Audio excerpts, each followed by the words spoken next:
Hello friends, good afternoon.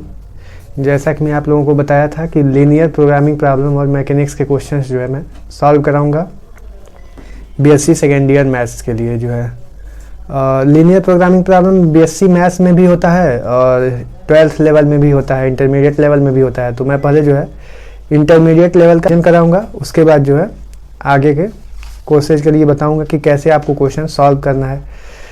मतलब बताने के लिए तो मैं यहीं से बता दूंगा कि कितने टाइप्स के होते हैं और कैसे कैसे सॉल्व करना है, कौन कौन से मेथड होते हैं। मेथड्स पे क्वेश्चन जो सॉल्व कराने हैं और उनकी टेक्निक्स जो हैं वो मैं अपने आगे के लेक्चर्स में जो है बताऊंगा आप लोगों को, क्योंकि एक ही लेक्चर में सारा कुछ बताना पॉसिबल नहीं है। फिर भी 12th स्टैंडर्ड का मैं प्रयास करूँगा कि अपने इस लेक्चर में बता के और उसके कुछ एग्जाम्पल्स आप लोगों को दे दूँ।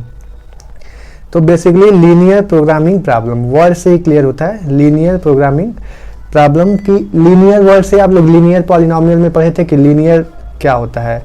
लीनियर पॉलिनोमियल जो होता है 1 वेरिएबल में या 2 वेरिएबल में हो सकता है, जिसकी डिग्री मैक्सिमम क्या हो सकती है 1 हो सकती है, उससे लीनियर वर्ड से क्लियर होता है।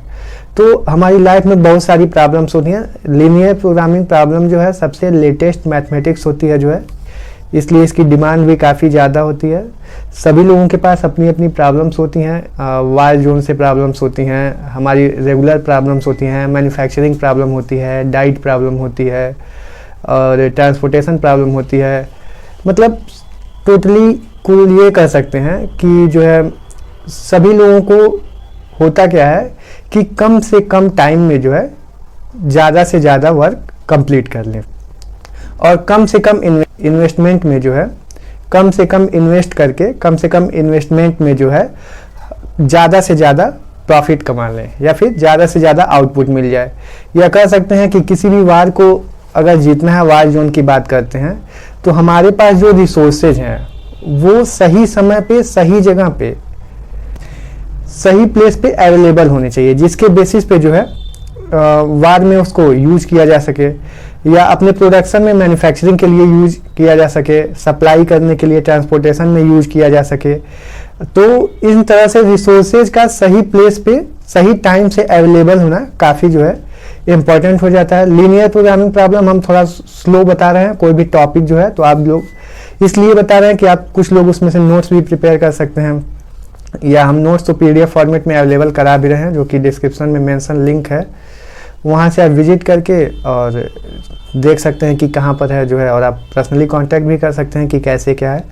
आपको जिसको स्लो लग रहा हो और जानकारी हो, केवल समझने और रिवीजन के पॉइंट ऑफ व्यू से देख रहा है वीडियो, वो अपनी स्पीड 1.5 या 1.25 पे करके भी देख सकता है। आसानी से जो है आप उसको समझ जाएंगे। मेरे एक एक लेक्चर को देख के आपके कॉन्सेप्ट्स क्लियर हो जाएंगे कि आपको क्वेश्चंस में करना क्या है, क्वेश्चन सॉल्व कैसे करने हैं जो है।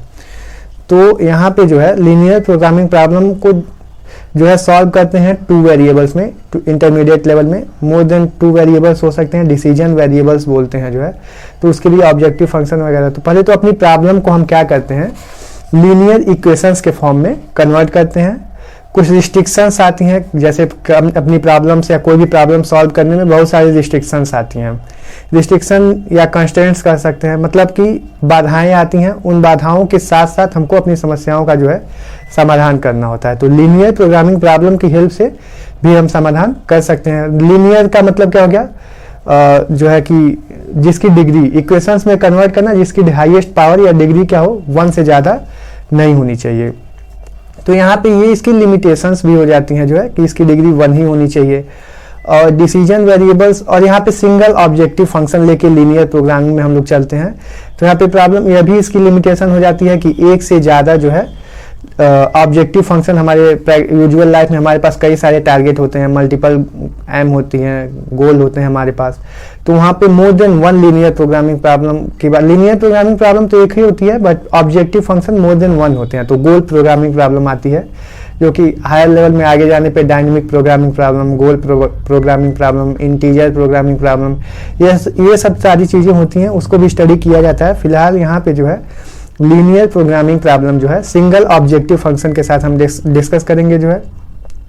और हमारे सब नॉन नेगेटिव रिस्ट्रिक्शंस होती हैं यहाँ पे लीनियर प्रोग्रामिंग प्रॉब्लम में। सबसे इंपॉर्टेंट चीज़ कि हमारा जो प्रोडक्शन होना है, मैन्युफैक्चरिंग होनी है, हमारे पास जो रिसोर्सेज हैं, उन सब के लिए नॉन नेगेटिव इनइक्वालिटी का रिस्ट्रिक्शन होता है, या तो हमारे पास चीज़ें अवेलेबल होंगी, तो अगर होंगी तो पॉजिटिव होंगी, और या तो नहीं होंगी तो नहीं होंगी, तो जीरो होंगी। नेगेटिव का यहाँ पे कोई भी केस कंसीडर नहीं किया जाता है, ठीक है। तो प्रैक्टिकल लाइफ में जो है वर्किंग जो होती है वहाँ पे फ्रैक्शन में भी वैल्यू आ जाती है कई बार, तो यहाँ पे ये भी इसकी लिमिटेशन होती है कि यहाँ से केवल इंटीग्रल वैल्यू हमको मिलती है। तो कई सारी लिमिटेशंस भी होती हैं जिसको बारी बारी से हम लोग देखेंगे। पहले तो क्वेश्चंस को सॉल्व करना देखें, उसके बाद लिमिटेशंस के बारे में जो है डिस्कस करेंगे। एलपीपी को समझने के लिए, जानने के लिए जो है बेसिक कॉन्सेप्ट क्या है, जो है मिनिमम इनपुट में मैक्सिमम आउटपुट लेना है। कम से कम टाइम इन्वेस्ट करके, कम से कम पैसे इन्वेस्ट करके मैक्सिमम आउटपुट लेना जो है सभी लोगों के एम में मेनली यही आता है। हम कम से कम टाइम यूज करके अपनी पढ़ाई कंप्लीट कर लें, कम से कम टाइम में पढ़ के ज़्यादा नॉलेज हमको मिल जाए, जो है जिसके लिए ऑनलाइन है व्यवस्था, जो है हम लोग पढ़ रहे हैं या एग्ज़ाम टाइम में पढ़ रहे हैं। तो कम से कम में ज़्यादा से ज़्यादा आउटपुट लेना जो है यही एलपीपी का टारगेट होता है। तो इसके लिए जो है अगर किसी चीज़ का प्रोडक्शन करना है तो मैन्युफैक्चरिंग प्रोडक्ट वो हो गया, प्रॉब्लम हो गई, यहाँ से जो है डाइट प्रॉब्लम हो गई, ट्रांसपोर्टेशन प्रॉब्लम हो गई। किसी भी प्रॉब्लम में जो है हमारे पास कुछ समस्याएं आती हैं जिसको हम कंस्ट्रेंट के रूप में जानते हैं। तो कंस्ट्रेंट से लीनियर इक्वेशन बनाते हैं और उससे जो है प्रॉब्लम को सॉल्व करते हैं। ज़्यादा टाइम नहीं हम लोगों के पास, तो सीधे हम लोग कॉन्सेप्ट पे आते हैं कि क्वेश्चंस को कैसे सॉल्व करना है। उसके बाद ज़्यादा डिस्क्रिप्शन के लिए जो है हम लोग आगे काम करेंगे। 3 टाइप्स की प्रॉब्लम यहाँ पे होती हैं। पहली प्रॉब्लम जो होती है वो क्या होती है? मैन्युफैक्चरिंग प्रॉब्लम,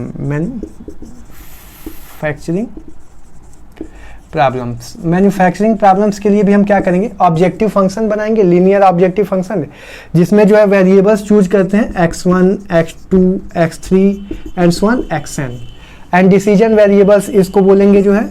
और यहाँ पे कुछ कांस्टेंट होते हैं जो इसके कोफिशिएंट्स के फॉर्म में रहेंगे, a1, a2, a3, an जो है। और ये जो डिसीजन वेरिएबल्स होते हैं ये ऑलवेज क्या होने चाहिए? नॉन नेगेटिव होने चाहिए, यानी कि नंबर ऑफ प्रोडक्ट जो भी है हमारे पास वो हमेशा क्या होना चाहिए? या तो जीरो होगा या तो जीरो से बड़ा होगा, पॉजिटिव होगा। नेगेटिव जो है यहाँ पे कोई होने की पॉसिबिलिटी कंसीडर करके हम नहीं चलते हैं, ठीक है। तो यहाँ पे मैन्युफैक्चरिंग प्रॉब्लम में कंस्टेंट कौन कौन से बन सकता है? तो हमारे पास स्टोरेज कंस्टेंट बन सकता है कि हमारे पास कितना स्पेस है प्रोडक्शन करने के लिए, जो है इन्वेस्टमेंट कंस्टेंट हो जाएगा कि हम कितनी मनी जो है इन्वेस्ट करना चाहते हैं प्रोडक्शन के लिए, मैन्युफैक्चर करने के लिए प्रोडक्ट्स को।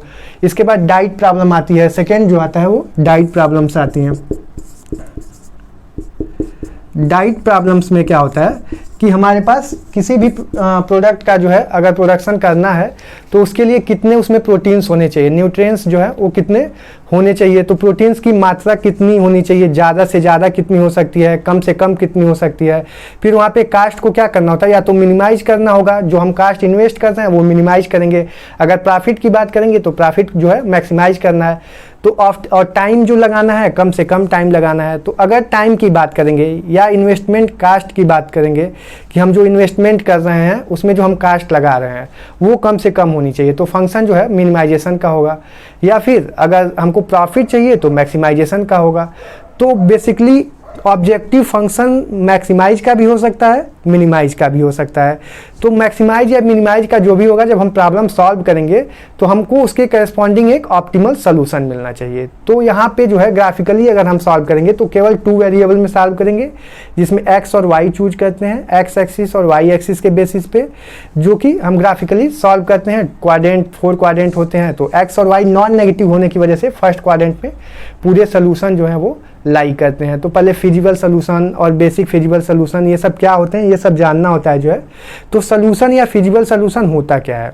तो लीनियर कंस्ट्रेंट्स की हेल्प से पहले तो हम क्या लिखते हैं? Objective function. फिर हमारे जो लीनियर कंस्ट्रेंट्स होते हैं उनकी हेल्प से जो है उनको हम इक्वलिटी में कन्वर्ट करते हैं, लाइन ड्रॉ करते हैं, और लाइन ड्रॉ करके सोल्यूशन रीजन जो है इनइक्वलिटी में कन्वर्ट करके और सोल्यूशन रीजन जो है वो फाइंड आउट करते हैं। सोल्यूशन रीजन कैसे फाइंड आउट करते हैं? तो जितने भी रीजन आते हैं फाइंड आउट करने के लिए, जितनी भी लीनियर इनइक्वालिटीज होती हैं सब्जेक्ट टू कंस्ट्रेंट्स में जो है, उनकी हेल्प से जो है हम कॉमन रीजन फाइंड आउट करते हैं। और जो कॉमन रीजन आता है हमारा सारी लीनियर इनइक्वालिटीज की हेल्प से, वही जो है फिजिबल रीजन होता है या सोल्यूशन रीजन होता है। ऐसे ही ट्रांसपोर्टेशन प्रॉब्लम आती है, तो बीएससी ग्रेजुएशन लेवल में जो है ट्रांसपोर्टेशन प्रॉब्लम का एक अलग से जो है चैप्टर ही है, जिसको हम प्रॉपर पढ़ेंगे जो है, क्योंकि वो काफ़ी इंपॉर्टेंट भी होता है ट्रांसपोर्टेशन एंड असाइनमेंट जो है। तो नेक्स्ट वीडियो लेक्चर्स में देखेंगे। ट्रांसपोर्टेशन प्रॉब्लम में भी यही सेम प्रॉब्लम है। कास्ट को क्या करना होगा, मिनिमाइज करना होगा। प्रॉफिट को क्या करना होगा, मैक्सिमाइज करना होगा। वर्किंग आवर का मैनेजमेंट देखना होगा, वो कंस्टेंट्स में आएंगे। हमारे पास जो है मिनिमम कास्ट में मैक्सिमम जो है ट्रांसपोर्टेशन हो जाए, ये ध्यान देना होगा। तो इस तरह से लेबर आवर्स हैं, लिमिटेड जो है मशीन्स हैं, हमारे पास जो भी इंस्ट्रूमेंट्स हैं इनके कंस्टेंट्स हो सकते हैं। तो ये सब चीज़ों को ध्यान देके इन टाइप्स की प्रॉब्लम को सॉल्व करते हैं। तो बेसिकली उसके बाद क्या करना है, हमको फर्स्ट ऑफ ऑल क्वेश्चंस को पढ़ करके प्रॉब्लम्स को समझ के ऑब्जेक्टिव फंक्शन डिसाइड करना है। First of all objective function decide करना है। ऑब्जेक्टिव फंक्शन डिसाइड करने के लिए जो है कई सारे वेरिएबल एज्यूम करने पड़ते हैं। तो अगर ग्राफिकल मेथड से हमको क्वेश्चन को सॉल्व करना है तो हम 2 वेरिएबल से ज़्यादा में क्वेश्चन को सॉल्व नहीं कर सकते हैं। तो 2 वेरिएबल में डिसीजन वेरिएबल जो हम चूज कर सकते हैं वो 2 वेरिएबल में। तो ऑब्जेक्टिव फंक्शन तो मोर देन 1 वेरिएबल या मोर देन 2 वेरिएबल में हो सकता है। तो जब मोर देन 2 वेरिएबल में होगा तो ग्राफिकल मेथड से सॉल्व नहीं होगा क्वेश्चन। किस मेथड से होगा, तो एनालिटिकल मेथड है, सिंप्लेक्स मेथड है। तो एनालिटिकल मेथड भी यहाँ पे यूज नहीं करते हैं। Basically graphical method, simplex method, dual simplex method, primal, dual, ये सब यूज करेंगे। 2 फेज मेथड, तो इसको आगे हम लोग डिस्कशन करेंगे। यहाँ पे ग्राफिकल मेथड के लिए तो पहले तो objective function, non negative restriction, subject to constraints जो है बनाना सीख लें कि कैसे लिखते हैं, कैसे मैथमेटिकली जो है फॉर्मुलेट करते हैं लीनियर प्रोग्रामिंग प्रॉब्लम को जो है। क्योंकि इस तरह का भी प्रॉब्लम जो आता है कि मैथमेटिकल फॉर्मुलेशन करिए लीनियर प्रोग्रामिंग प्रॉब्लम का। तो इसके लिए तो क्या करते हैं जो है, इसके लिए हम ऑब्जेक्टिव फंक्शन लिखते हैं। ऑब्जेक्टिव फंक्शन में जो है x1, x2, x3 अगर जो है डिसीजन वेरिएबल चूज कर लेते हैं और a1, a2, a3, an क्या है, ये कांस्टेंट्स होते हैं। तो ऑब्जेक्टिव फंक्शन बनाने के लिए इनका क्या करते हैं, प्रोडक्ट कर लेते हैं। a1 x1 plus a2 x2 plus a3 x3 plus and so on an xn।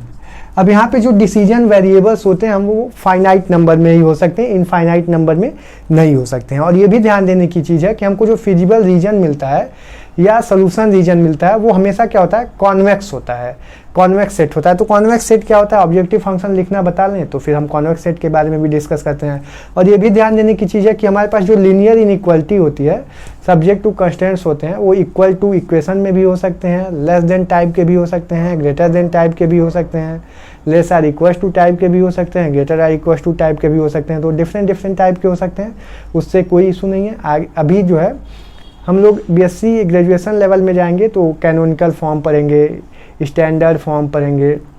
तो इन सब फॉर्म में पढ़ के उसके बाद क्वेश्चंस को सॉल्व करना। यहाँ पे ग्राफिकल मेथड से सॉल्व करना, कार्नर पॉइंट मेथड से सॉल्व करते हैं। और ग्रेजुएशन लेवल में जो है आंसर तो कार्नर पॉइंट से निकाल सकते हैं, लेकिन सॉल्व जो है आइसोप्रॉफिट लाइंस की हेल्प से करते हैं। तो कैसे उसमें करते हैं ये भी हम यहाँ पे डिस्कस करेंगे जो है। फिलहाल जो हमसे सोल्यूशन मिलता है उन सोल्यूशंस में बहुत सारे सोल्यूशन मिलते हैं। तो कार्नर पॉइंट मेथड से जो है सोल्यूशन रीजन जो मिलता है उनके कार्नर पॉइंट्स पे वैल्यू चेक करते हैं ऑब्जेक्टिव फंक्शन की। तो कार्नर पॉइंट मेथड से कार्नर पॉइंट्स जो होते हैं उनकी हेल्प से जो है ऑब्जेक्टिव फंक्शन की मैक्सिमम या मिनिमम वैल्यू चेक करते हैं। अब अगर ऑब्जेक्टिव फंक्शन मिनिमाइजेशन का है तो मिनिमम वैल्यू चेक करेंगे, मैक्सिमाइजेशन का है तो मैक्सिमम वैल्यू चेक करेंगे। आफ्टर ऑल हमको जो फाइंड आउट करना होता है ऑब्जेक्टिव फंक्शन के लिए मिनिमम या मैक्सिमम, उस सोल्यूशन को हम बोलते हैं ऑप्टिमल सोल्यूशन, ऑप्टिमल सोल्यूशन। और ऑप्टिमल सोल्यूशन जो होता है, ऑप्टिमल वैल्यू होती है ऑब्जेक्टिव फंक्शन की, उसी के बिहाफ पे जो है हमको मैक्सिमम या मिनिमम वैल्यू डिसाइड होती है। ठीक है, तो यहाँ से ऑब्जेक्टिव फंक्शन बनाते हैं तो जो है z इक्वल टू जेड से डिनोट करते हैं। मैक्सिमाइजेशन का प्रॉब्लम है तो मैक्स से लिख सकते हैं, मिनिमाइजेशन का प्रॉब्लम है तो मीन से लिख सकते हैं। हमको ऑप्टिमल सोल्यूशन ढूंढना होता है। फिर जो है सब्जेक्ट टू कंस्ट्रेंट्स लिखते हैं, इसके लिए सब्जेक्ट टू कंस्ट्रेंट्स लिखते हैं। और इसके साथ जो ये डिसीजन वेरिएबल है इसके लिए जो है x1, x2, x3 ये भी सब्जेक्ट टू कंस्टेंट्स में ही आता है, एंड सो ऑन xn। इसके लिए नॉन नेगेटिव रिस्ट्रिक्शन सेटिस्फाई होनी चाहिए। और लीनियर इनइक्वालिटी जो सब्जेक्ट टू कंस्टेंट्स होते हैं उनके टाइप्स तो मैं बता ही दिया ऑलरेडी। अब इनके जो है लिखना है कंस्टेंट्स को तो कैसे लिखेंगे, तो इस तरीके से भी लिखते हैं a11 more than 2 decision variable के लिए जो है a11 x1 plus a12 x2 plus and so ऑन a1n xn। Less or equal to हो सकता है इनइक्वालिटी, ठीक है, ग्रेटर आर इक्वल टू हो सकता है और इक्वल टू हो सकता है, कोई भी हो सकता है। यहाँ पे जो है C1 ले रहे हैं, ठीक है, पहले के लिए C1 ले रहे हैं, दूसरे रो के लिए A21 x2 plus and so on A2n xn less or equal to, फिर वही इनइक्वालिटी किसी भी टाइप की हो सकती है। ऐसे ही जितने भी वेरिएबल्स होंगे या लीनियर इक्वेशंस होंगे उनकी हेल्प से जो है लाइन ड्रॉ करेंगे इक्वलिटी में कन्वर्ट करके ग्राफिकल मेथड में। और ग्राफिकल मेथड में इतने डिसीजन वेरिएबल हो ही नहीं सकते हैं, 2 ही डिसीजन वेरिएबल हो सकता है जिसकी हेल्प से जो है हमको क्वेश्चन को सॉल्व करना है, ठीक है। तो यहाँ पे जो है आगे देखते हैं कि कैसे हम लोग सॉल्व करेंगे। तो फिजिबल रीजन जो है फिजिबल सोल्यूशन होता है, ये ध्यान देते हुए जो है हम क्या बताएं कि फिजिबल सोल्यूशन जो होते हैं वो ऑलवेज कॉन्वेक्स सेट होता है। तो कॉन्वेक्स सेट होने के लिए पहले तो कॉन्वेक्स सेट कैसे इसमें डिसाइड करते हैं फिजिबल रीजन में। फिजिबल रीजन अगर है और फिजिबल रीजन जो होता है फिजिबल सोल्यूशन जो होता है वो बाउंडेड भी हो सकता है अनबाउंडेड भी हो सकता है, ये भी ध्यान रखना है। मान लीजिए कि कॉन्वेक्स सेट की बात कर रहे हैं, तो कॉन्वेक्स सेट की बात कैसे करेंगे। कॉन्वेक्स सेट की डेफिनेशन ये है कि फिजिबल रीजन में लाई करने वाले या फिजिबल सोल्यूशन किसी भी 2 फिजिबल सोल्यूशन को ज्वाइन करने पे जो लाइन सेगमेंट मिलेगी उस लाइन सेगमेंट पे लाई करने वाले सारे पॉइंट जो हैं वो फिजिबल रीजन में लाई करने चाहिए या फिजिबल सोल्यूशन के पॉइंट्स होने चाहिए, ये इंपॉर्टेंट होता है। अगर ऐसा नहीं होता है तो कॉन्वेक्स सेट नहीं होता है फिजिबल सोल्यूशन। लेकिन कोई भी फिजिबल सोल्यूशन होगा तो ऑलवेज जो है वो कॉन्वेक्स सेट होगा, इसमें कोई डाउट नहीं है, ये आप ध्यान रखिएगा। और अगर नहीं होता है तो कॉनकेव होता है। तो कॉन्वेक्स सेट और कॉनकेव का एग्जांपल हम कुछ दे रहे हैं। मान लीजिए कि ये जो है सर्कुलर रीजन है और ये यहाँ पे फिजिबल रीजन है, किसी भी तरह से हम कैलकुलेट करके और ये निकाल लिए कि ये क्या है फिजिबल रीजन है। तो यहाँ पे ये रीजन जो है ये कॉन्वेक्स, फिजिबल रीजन का मतलब सोल्यूशन रीजन है। अब यहाँ पे ये रीजन जो है कॉन्वेक्स सेट नहीं होगा। क्यों नहीं होगा? क्योंकि यहाँ पे एक सोल्यूशन रीजन का एक पॉइंट और ये दूसरा पॉइंट, और इस दोनों लाइन को ज्वाइन किए तो इस पे बहुत सारे पॉइंट्स मिल गए इस लाइन पे जो सोल्यूशन रीजन में लाई नहीं कर रहे हैं। सपोज ऐसा कोई डायग्राम है, ये सोल्यूशन रीजन है, तो यहाँ पे एक पॉइंट मिल गया और यहाँ पे एक पॉइंट मिल गया, और इसको अगर हम ज्वाइन किए तो इस लाइन पे बहुत सारे पॉइंट्स हैं जो इस सोल्यूशन रीजन में फिजिबल रीजन में लाई नहीं कर रहे हैं। इस वजह से ये भी जो है कॉन्वेक्स सेट नहीं होगा। नॉट, तो कॉन्वेक्स नहीं होता है तो कॉनकेव बोलते हैं, ठीक है। ये भी कॉन्वेक्स नहीं होगा। नेक्स्ट और भी कुछ एग्जांपल्स हैं जिसकी हेल्प से हम देख सकते हैं कि अब कॉन्वेक्स का एग्जांपल देख लीजिए कि कैसे होगा। ये मान लीजिए कि ऐसा सोल्यूशन रीजन है, तो यहाँ पे कोई भी 2 पॉइंट्स ले करके और अगर हम ज्वाइन करेंगे तो उसके सारे पॉइंट्स जो है इसी सोल्यूशन रीजन में लाई करेंगे। तो इसकी हेल्प से हम बोल सकते हैं कि ये वाला रीजन जो होगा वो क्या होगा, कॉन्वेक्स सेट होगा। इस 2 पॉइंट को लीजिए, इसको ज्वाइन कर दीजिए, यहाँ पे 2 पॉइंट को लीजिए, इसको ज्वाइन कर दीजिए। तो इस लाइन पे लाई करने वाले सारे पॉइंट्स जो हैं इसी सोल्यूशन रीजन में लाई कर रहे हैं, इस वजह से ये जो है कॉन्वेक्स सेट होगा। और भी डायग्राम्स हो सकते हैं इसके लिए जो है, तो और भी डायग्राम देख लीजिए। ये मान लीजिए एक्स एक्सिस और ये वाई एक्सिस जो है, यहाँ से ये लाइन हो गई और ये लाइन हो गई, और कॉमन रीजन क्या मिल गया, ये वाला रीजन मिल गया। तो इस कॉमन रीजन में कोई भी 2 पॉइंट सेलेक्ट करिए और उसको क्या करिए, ज्वाइन कर दीजिए, और सारे पॉइंट्स अगर इस सोल्यूशन रीजन में लाई करते हैं तो ये कॉन्वेक्स सेट हो जाएगा। तो ये जो है कॉन्वेक्स सेट हो जाएगा। और यहाँ पे आगे देखिए और भी एग्जांपल्स, ये जो है ये लाइन हो गई, एक ये लाइन हो गई, और बाउंडेड रीजन तो हो भी सकता है और नहीं भी हो सकता है, तो सोल्यूशन रीजन यहाँ पे भी मिल सकता है। अब यहाँ पे ध्यान देने की बात है कि अगर रीजन अनबाउंडेड होगा तो क्या फंक्शन के पास मैक्सिमम या मिनिमम वैल्यू एग्जिस्ट करेगी या नहीं करेगी। तो ये तो हम कार्नर पॉइंट मेथड से जो है ध्यान देके देखना पड़ेगा। अगर सोल्यूशन रीजन बाउंडेड है तो फंक्शन के पास, ऑब्जेक्टिव फंक्शन के पास श्योर है कि मैक्सिमम और मिनिमम वैल्यू जैसा भी फंक्शन है, ऑब्जेक्टिव मिनिमम फंक्शन अगर मिनिमाइजेशन का है तो मिनिमम वैल्यू, और अगर मैक्सिमाइजेशन का है तो मैक्सिमम वैल्यू एग्जिस्ट करेगी। अगर अनबाउंडेड रीजन है, सोल्यूशन रीजन है, तो हमको चेक करना पड़ेगा कि इसकी वैल्यू जो है मैक्सिमम या मिनिमम एग्जिस्ट करेगी या नहीं करेगी। तो इसके लिए जो है हम लोग एक मेथड देखेंगे कि कैसे करते हैं। ये जो हो गया ये कॉन्वेक्स सेट के बारे में हो गया, कॉन्वेक्स सेट के एग्जांपल्स हो गए कि सोल्यूशन रीजन कॉन्वेक्स कब होते हैं, ऑलवेज होते हैं। पहले ही बता चुके हैं कि फिजिबल रीजन अगर सोल्यूशन रीजन होते हैं तो वो कॉन्वेक्स सेट होता है, ये ऑलवेज होता है। अगर सोल्यूशन रीजन फिजिबल रीजन नहीं है तो कॉन्वेक्स नहीं होगा। ये ध्यान देने की चीज़ हो गई, ठीक है। अब यहाँ से जो है ये ध्यान देते हैं कि कॉन्वेक्स सेट देखने का एक और तरीका होता है। क्या होता है कि इंटीरियर एंगल्स जो होते हैं वो अगर 180 डिग्री से लेस होते हैं, ठीक है, इंटीरियर एंगल्स जो हैं अगर 180 डिग्री से लेस होते हैं तो जो रीजन होता है या जो डायग्राम होता है उससे हमको ये सोल्यूशन रीजन जो मिलेगा वो कॉन्वेक्स होगा, और अगर 180 डिग्री से ज़्यादा होगा तो कॉनकेव होगा। ये भी ध्यान देने की चीज़ है। इससे भी क्लियर हो जाता है कि सोल्यूशन रीजन जो है वो कॉन्वेक्स है या नहीं है। तो सोल्यूशन रीजन के बारे में ग्राफिकल मेथड से सॉल्व करते हुए मैं क्लियर कर रहा हूँ कि वो ऑलवेज कॉन्वेक्स होता है। बट अगर सेट को चेक करना है कि कॉन्वेक्स है या नहीं है तो किसी भी सोल्यूशन रीजन के 2 पॉइंट को लेकर के ज्वाइन करिए, जो लाइन सेगमेंट मिलेगा उसके सारे पॉइंट्स अगर सोल्यूशन रीजन में लाई करते हैं तो कॉन्वेक्स होगा, अदरवाइज कॉन्वेक्स नहीं होगा। कॉन्वेक्स नहीं होगा तो क्या होगा, कॉनकेव होगा। अब टू वेरिएबल के लिए मैथमेटिकल फॉर्मुलेशन कैसे होगा ये देख लेते हैं, और फिर एंड डिसीजन वेरिएबल के लिए भी देखेंगे। 2 वेरिएबल के लिए देख के ग्राफिकल मेथड से कुछ क्वेश्चन सॉल्व कर लेंगे, कार्नर पॉइंट मेथड देख लें, आइसोट्रॉपिक लाइंस मेथड देख लें कि क्वेश्चन को कैसे सॉल्व करना है, फिर आगे बढ़ते हैं जो है। तो 2 वेरिएबल में जो है मैथमेटिकल फॉर्मुलेशन कैसे करते हैं ये भी ध्यान देना है कि ऑप्टिमल सोल्यूशन जो है वो एक से ज़्यादा भी मिल सकता है। मीन्स व्हाट कि ऑब्जेक्टिव फंक्शन की मैक्सिमम या मिनिमम वैल्यू जो है मोर देन 2 पॉइंट्स पे, मोर देन 1 पॉइंट्स पे मैक्सिमम वैल्यू मिल सकती है, मिनिमम वैल्यू मिल सकती है। तो उस केस में जो है ऑप्टिमल सोल्यूशन जो है कितना हो जाता है, मल्टीपल हो जाता है।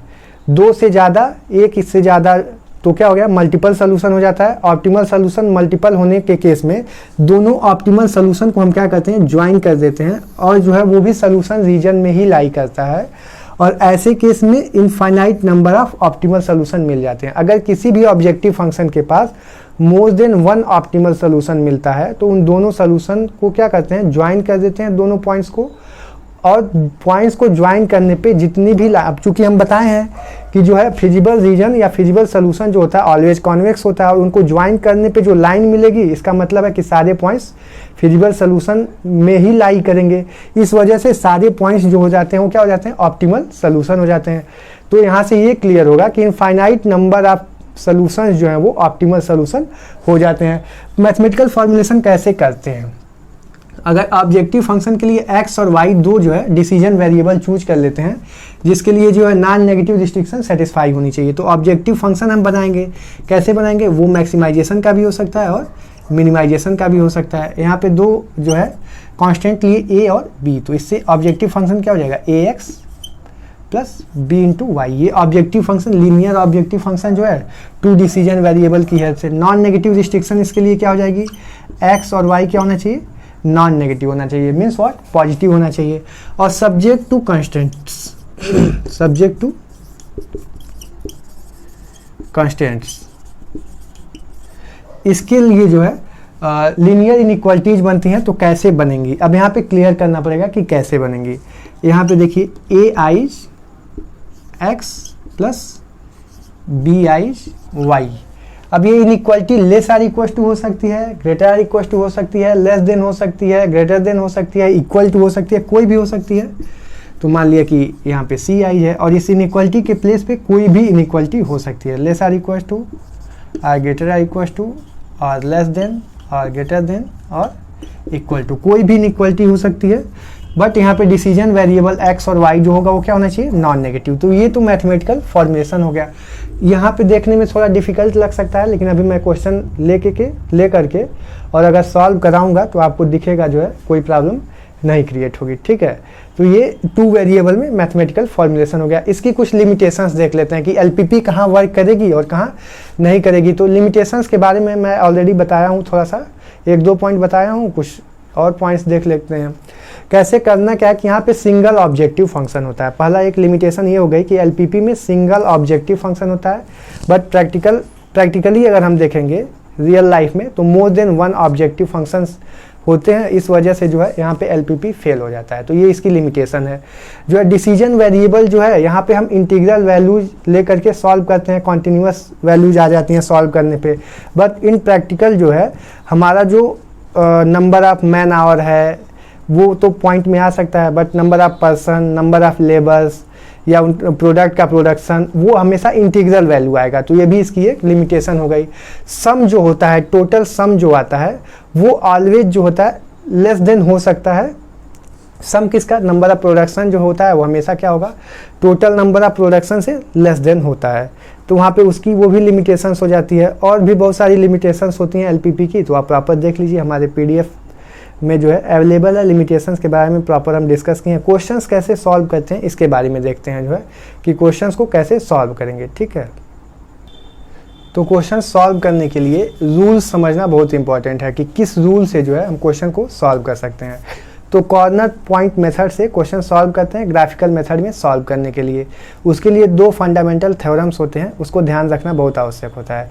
फिजिबल रीजन के बेसिस पे क्वेश्चन को सॉल्व करना है। तो फिजिबल रीजन अगर हम जो है कैपिटल आर से डिनोट कर ले रहे हैं, कैपिटल आर अगर फिजिबल रीजन है किसी भी गिवन मैथमेटिकल प्रॉब्लम का जो है, उसको जो है मैथमेटिकली फॉर्मुलेट करने के बाद लीनियर इनइक्वालिटीज की हेल्प से कॉमन रीजन या फिजिबल रीजन अगर हम फाइंड आउट कर लेते हैं, उसके लिए करना क्या होता है, लीनियर इनइक्वालिटीज जो भी लीनियर कंस्ट्रेंट्स दिए हुए हैं उनको लीनियर इनइक्वालिटीज में कन्वर्ट करेंगे, फिर उससे जो है कॉमन रीजन फाइंड आउट करेंगे जिससे फिजिबल रीजन मिल जाएगा।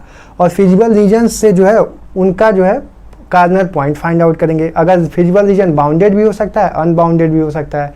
फिजिबल रीजन अगर बाउंडेड होगा तो क्या करेंगे, अनबाउंडेड होगा तो क्या करेंगे, उसके लिए जो है हम थ्योरम बता रहे हैं। और फिर उससे जो है कार्नर पॉइंट्स पे मिनिमम या मैक्सिमम वैल्यू चेक करेंगे। ऑब्जेक्टिव फंक्शन में कार्नर पॉइंट्स को डाल करके ऑब्जेक्टिव फंक्शन की वैल्यू जाएंगी, उसमें स्मॉलेस्ट वैल्यू मिल सकती है, लार्जेस्ट वैल्यू मिल सकती है। तो कब स्मॉलेस्ट और लार्जेस्ट वैल्यू को ऑप्टिमल वैल्यू बोल सकते हैं, मतलब मिनिमम या मैक्सिमम वैल्यू बोल सकते हैं, ये देखेंगे। तो पहला थ्योरम क्या है कि अगर R जो है फिजिबल सोल्यूशन है किसी भी गिवन ऑब्जेक्टिव फंक्शन का with the help of linear constraints, R feasible solution मिल गया, तो जो सोल्यूशन में ऑप्टिमल सोल्यूशन होते हैं वो हमेशा कार्नर पॉइंट्स पे ही एग्जिस्ट करते हैं, इसमें कोई डाउट नहीं होना चाहिए। अब ये ध्यान रखना कि कार्नर पॉइंट्स में एग्जिस्ट करने के बाद पहला थ्योरम ये हो गया। दूसरा थ्योरम क्या हो गया कि हो सकता है कि फिजिबल रीजन बाउंडेड हो सकता है अनबाउंडेड हो। तो अगर फिजिबल रीजन बाउंडेड होगा तो ऑप्टिमल सोल्यूशन यानी कि मिनिमम या मैक्सिमम वैल्यू जो है उसके कार्नर पॉइंट्स पे एग्जिस्ट करेंगी। और अगर स्मॉलेस्ट वैल्यू मिलती है तो वैल्यू जो है वो मिनिमम वैल्यू होगी, अगर लार्जेस्ट वैल्यू मिलती है तो वैल्यू जो है वो मैक्सिमम वैल्यू होगी। अगर फंक्शन का फिजिबल सोल्यूशन जो है फिजिबल रीजन बाउंडेड है तो ऑब्जेक्टिव फंक्शन के पास उस गिवन प्रॉब्लम के पास मिनिमम और मैक्सिमम वैल्यू एग्जिस्ट करेगी, ये 100% श्योर है, इसमें कोई डाउट नहीं होना चाहिए।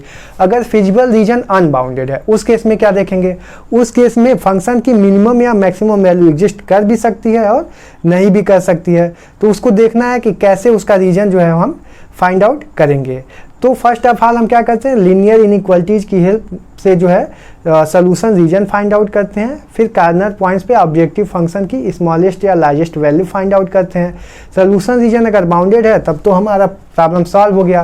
तो उसमें स्मॉलेस्ट वैल्यू जो जेड की मिलती है कार्नर पॉइंट्स पे उसको स्मॉल एम से डिनोट करते हैं, और जो लार्जेस्ट वैल्यू होती है उसको कैपिटल एम से डिनोट करते हैं। अब कार्नर पॉइंट्स पे चेक कर लेंगे कि स्मॉलेस्ट और लार्जेस्ट वैल्यू क्या मिल रही है। अगर सोल्यूशन रीजन बाउंडेड है तब तो हम बोल देंगे कि ये मिनिमम वैल्यू है और हमारा प्रॉब्लम सॉल्व हो जाएगा, और या फिर ये मैक्सिमम वैल्यू है, प्रॉब्लम सॉल्व हो जाएगा। अगर सोल्यूशन रीजन अनबाउंडेड हो जाता है तो उस केस में क्या करते हैं, तो अगर ऑब्जेक्टिव फंक्शन जो है z = ax + by है और प्रॉब्लम मैक्सिमाइजेशन की है, ठीक है, प्रॉब्लम मैक्सिमाइजेशन की है, तो हम क्या करते हैं कि ऑब्जेक्टिव फंक्शन को ax + by क्या करते हैं, greater than that largest value लेते हैं। इससे जो है हमको एक ओपन हाफ प्लेन मिल जाता है। इस इक्वेशन से, इनइक्वालिटी से जो है हमको जो ओपन हाफ प्लेन मिलता है उसका रीजन अगर फिजिबल रीजन के साथ मैच कराते हैं, कोई भी पॉइंट अगर कॉमन नहीं मिलता है इस ओपन हाफ प्लेन का और फिजिबल रीजन का, सोल्यूशन रीजन का, तो जो है उस गिवन ऑब्जेक्टिव फंक्शन के पास मैक्सिमम वैल्यू एग्जिस्ट करेगी। अगर कोई भी पॉइंट इस ओपन हाफ प्लेन का और सोल्यूशन रीजन का कॉमन मिल जाता है तो जो है ऑब्जेक्टिव फंक्शन की मैक्सिमम वैल्यू एग्जिस्ट नहीं करेगी। सिमिलर वे में अगर मिनिमाइजेशन का फंक्शन है और मिनिमम वैल्यू फाइंड आउट करनी है तो कैसे चेक करेंगे, तो मिनिमम वैल्यू अगर चेक करनी है तो ax प्लस बी वाई जो है ऑब्जेक्टिव फंक्शन है, तो यहाँ पे जो ऑब्जेक्टिव फंक्शन है ax plus b y less than ये स्मॉलेस्ट वैल्यू से करते हैं, तो यहाँ से एक फिर ओपन हाफ प्लेन मिलता है और इसको डॉटेड लाइन से ड्रॉ करते हैं, क्योंकि ये जो इनइक्वालिटी ले रहे हैं या तो ग्रेटर देन की ले रहे हैं या तो लेस देन की, इक्वल टू तो ले नहीं रहे हैं, इसलिए डॉटेड लाइन ड्रॉ करते हैं। ठीक है, डॉटेड लाइन ड्रॉ करके चेक करते हैं कि इससे जो ओपन हाफ प्लेन मिला है उसके साथ फिजिबल रीजन यानी सोल्यूशन रीजन का कुछ पॉइंट कॉमन मिल रहा है या नहीं मिल रहा है। अगर कॉमन मिल गया तब तो मिनिमम वैल्यू एग्जिस्ट नहीं करेगी। अनबाउंडेड सोल्यूशन के लिए बात कर रहे हैं, अगर फिजिबल रीजन अनबाउंडेड है उस केस में मैक्सिमम या minimum value, largest value maximum value नहीं होती है अनबाउंडेड रीजन में और स्मॉलेस्ट वैल्यू मिनिमम वैल्यू नहीं होती है। उसके लिए क्या चेक करते हैं कि अगर लार्जेस्ट वैल्यू चेक करनी है तो उससे ग्रेटर देन लेते हैं ऑब्जेक्टिव फंक्शन को, और जो ओपन हाफ प्लेन मिलता है उनके पॉइंट्स अगर सोल्यूशन रीजन फिजिबल रीजन के साथ कॉमन नहीं मिलते हैं तब तो वही जो मैक्सिमम वैल्यू होती है वही लार्जेस्ट वैल्यू मैक्सिमम वैल्यू हो जाती है उस गिवन ऑब्जेक्टिव फंक्शन की, और वही पॉइंट जो है ऑप्टिमल सोल्यूशन हो जाता है। बट अगर मिनिमम की बात करते हैं तो लेस देन की इनइक्वालिटी के साथ अगर ओपन हाफ प्लेन जो मिला और सोल्यूशन रीजन के साथ कोई भी कॉमन पॉइंट नहीं रखा तो उस केस में वही मिनिमम वैल्यू स्मॉलेस्ट वैल्यू जो है ऑब्जेक्टिव फंक्शन की मिनिमम वैल्यू हो जाती है, कोई डाउट नहीं होना चाहिए। फिर जो है यहाँ पे more than one optimal solution भी मिल सकते हैं, तो ऑलरेडी बता चुके हैं कि उन पॉइंट्स को हम ज्वाइन कर लेते हैं, क्योंकि फिजिबल रीजन है ये सारे, फिजिबल रीजन के किसी भी दो पॉइंट को ज्वाइन करने पे जो कि कार्नर पॉइंट्स पे हैं ऑप्टिमल सोल्यूशन देते हैं। जितने भी पॉइंट्स मिलेंगे वो सब फिजिबल रीजन के पॉइंट होंगे और सारे पॉइंट ऑप्टिमल सोल्यूशन होंगे और सारे पॉइंट्स पे जो है हमको ऑब्जेक्टिव फंक्शन की ऑप्टिमल वैल्यू मिलेगी, मैक्सिमम या मिनिमम जैसा भी जो है क्वेश्चन होगा उसके अकॉर्डिंग। अब यहाँ पे तो ग्राफिकल मेथड से कार्नर पॉइंट मेथड से ये रूल होते हैं क्वेश्चन सॉल्व करने के, हम इस तरह से क्वेश्चन सॉल्व कर लेते हैं। बट ग्रेजुएशन लेवल में जाते हैं तो यही तरीका जो है ग्राफिकल मेथड का चेंज हो जाता है। वहाँ भी कार्नर पॉइंट मेथड से क्वेश्चन सॉल्व करके और ऑप्टिमल सोल्यूशन और ऑप्टिमल वैल्यू जो है हम फाइंड आउट कर लेते हैं ताकि गलतियां ना हो, गलती होने की संभावना जो है वो कम से कम रहे। वहाँ सॉल्व कैसे करते हैं, आइसोप्रॉफिट लाइन की हेल्प से सॉल्व करते हैं। सोल्यूशन रीजन जो है आइसोप्रॉफिट लाइन की हेल्प से निकालते हैं। तो वहाँ पे क्या करते हैं, हम पहले तो सिमिलर वे में ग्राफ ड्रॉ करते हैं। ग्राफ ड्रॉ करने के लिए अगर इनइक्वालिटी दी हुई है तो पहले तो उसको इक्वालिटी में कन्वर्ट कर लेते हैं। Suppose a1x plus b1y equals to c दिया हुआ है, तो इनइक्वालिटी से लाइन कैसे ड्रॉ करते हैं, लीनियर इनइक्वेशन के बारे में, इसके बारे में हमको बताना पड़ेगा। सोल्यूशन रीजन चूज कैसे करते हैं इसके बारे में बताना पड़ेगा, तो अभी मैं डिस्कस कर रहा हूँ उसके बारे में। और यहाँ पे सोल्यूशन रीजन फाइंड आउट करने के बाद कैसे फाइंड आउट करते हैं ये मैं आप लोगों को बताऊंगा, इसके लिए परेशान होने की ज़रूरत नहीं है। और फिर कार्नर पॉइंट्स पे वैल्यू कैसे फाइंड आउट करते हैं, तो कार्नर पॉइंट्स के लिए तो इक्वेशंस को सॉल्व कर लेंगे, कार्नर पॉइंट्स मिल जाएंगे। एक्स एक्सिस वाई एक्सिस पे तो क्लियरली दिख जाएगा, दोनों का पॉइंट ऑफ इंटरसेक्शन है तो दोनों को सॉल्व कर लेंगे। सोल्यूशन रीजन कैसे फाइंड आउट करते हैं ये मैं अभी आप लोगों को डिस्कस करूंगा। सोल्यूशन रीजन मिलने के बाद जो है आइसोप्रॉफिट लाइन ग्रेजुएशन लेवल में ड्रॉ करने के लिए क्या करते हैं, पहले तो हम क्या करते हैं कि गिवन ऑब्जेक्टिव फंक्शन को जीरो से इक्वेट कर देते हैं। इस गिवन ऑब्जेक्टिव फंक्शन को जीरो से इक्वेट कर देते हैं और यहाँ से x अपॉन वाई की वैल्यू जो है निकालते हैं। तो कुछ सर्टेन रेशियो में मिलता है, हम k से मल्टीप्लाई कर सकते हैं किसी भी नंबर से, और इस बेसिस पे ओरिजिन से पास होने वाली एक, अगर सोल्यूशन रीजन फर्स्ट क्वाड्रेंट में है, क्योंकि हम बताएं कि x और y नॉन नेगेटिव लेते हैं तो फर्स्ट क्वाड्रेंट में जाएगा, तो ओरिजिन से पास होने वाली एक डॉटेड लाइन जो है ड्रॉ कर लेते हैं। किसकी हेल्प से, इस गिवन ऑब्जेक्टिव फंक्शन को जीरो से इक्वेट करके।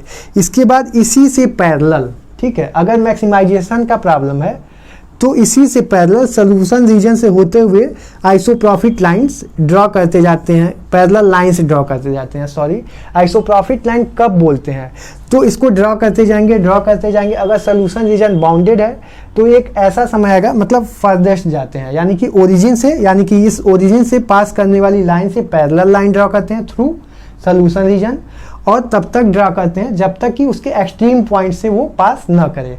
एक ऐसा कोई पॉइंट सोल्यूशन रीजन का जिससे वो पैरेलल लाइन ड्रॉ हो और केवल वही एक्सट्रीम पॉइंट को टच करके निकल रही हो, तो वही पॉइंट जो होता है ऑप्टिमल सोल्यूशन होता है, और वही लाइन जो होती है वो पैरेलल लाइन आइसोप्रॉफिट लाइन होती है।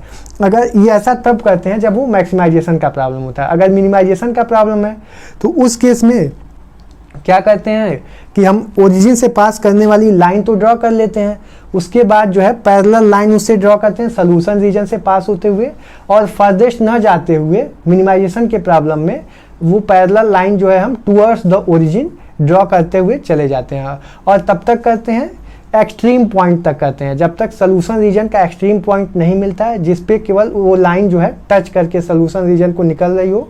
जब ऐसा मिलता है कि ऐसी पैरेलल लाइन जो ओरिजिन से पास कर रही है वो मिलती है जिससे वो सोल्यूशन रीजन को केवल टच करके निकलती है, तो वो लाइन जो आइसोप्राफिक लाइन होती है और वो पॉइंट जिसको वो टच करके निकल रही है वो ऑप्टिमल सोल्यूशन होता है, जिसमें हमको मिनिमम वैल्यू जो है मिलती है। इस तरह से जो है ग्राफिकल मेथड से क्वेश्चन सॉल्व करते हैं। तो हम दोनों मेथड से, कार्नर पॉइंट मेथड से भी क्वेश्चन सॉल्व करेंगे, डाइट प्रॉब्लम के लिए फॉर्मुलेशन करेंगे, मैन्युफैक्चरिंग प्रोडक्शन के लिए जो है क्वेश्चन का मैथमेटिकल फॉर्मुलेशन करेंगे, ट्रांसपोर्टेशन प्रॉब्लम के लिए भी करेंगे, फिर ग्राफिकल मेथड से क्वेश्चन सॉल्व भी करेंगे, कैसे मिनिमम या मैक्सिमम वैल्यू फाइंड आउट करते हैं कार्नर पॉइंट मेथड से। फिर जो है आइसोप्राफिक लाइन की हेल्प से नेक्स्ट वीडियो लेक्चर में करेंगे। फिलहाल अभी इसको देखते हैं, ठीक है, कि फॉर्मुलेशन, मैथमेटिकल फॉर्मुलेशन कैसे करते हैं मैन्युफैक्चरिंग प्रॉब्लम का, डाइट प्रॉब्लम का, ट्रांसपोर्टेशन प्रॉब्लम का, इसको देखते हैं, ठीक है। तो क्वेश्चंस को सॉल्व करने, मैथमेटिकली फॉर्मुलेट करने से पहले जो है मैं आप लोगों को ये बता दे रहा हूँ कि सोल्यूशन रीजन कैसे चूज करना है। प्रॉब्लम यह है कि मैथमेटिकली फॉर्मुलेशन कैसे करना है ये तो मैं बताया हूँ, लेकिन आप लोग शायद क्लियर ना हो पाया हो। अभी क्वेश्चन फॉर्मुलेट करूँगा तो आप लोगों को क्लियर हो जाएगा। फॉर्मुलेट करने के बाद सोल्यूशन रीजन, मैं बार बार बोल रहा हूँ कि कॉमन रीजन को सोल्यूशन रीजन बोलते हैं, वो कैसे निकलेगा इसमें प्रॉब्लम है। तो कॉमन रीजन कैसे ढूंढेंगे या सोल्यूशन रीजन कैसे किसी लाइन के लिए ढूंढेंगे लीनियर इनइक्वालिटीज की हेल्प से, पहले ये समझ लीजिए, ठीक है। तो इसके लिए जो है लीनियर इनइक्वालिटीज के लिए जो है देखिए कैसे बनाते हैं। सपोज हमारे पास इनइक्वालिटी है ax plus by less or equal to c। एक ये इनइक्वालिटी हो सकती है, एक ये इनइक्वालिटी हो सकती है ax plus by greater or equal to c।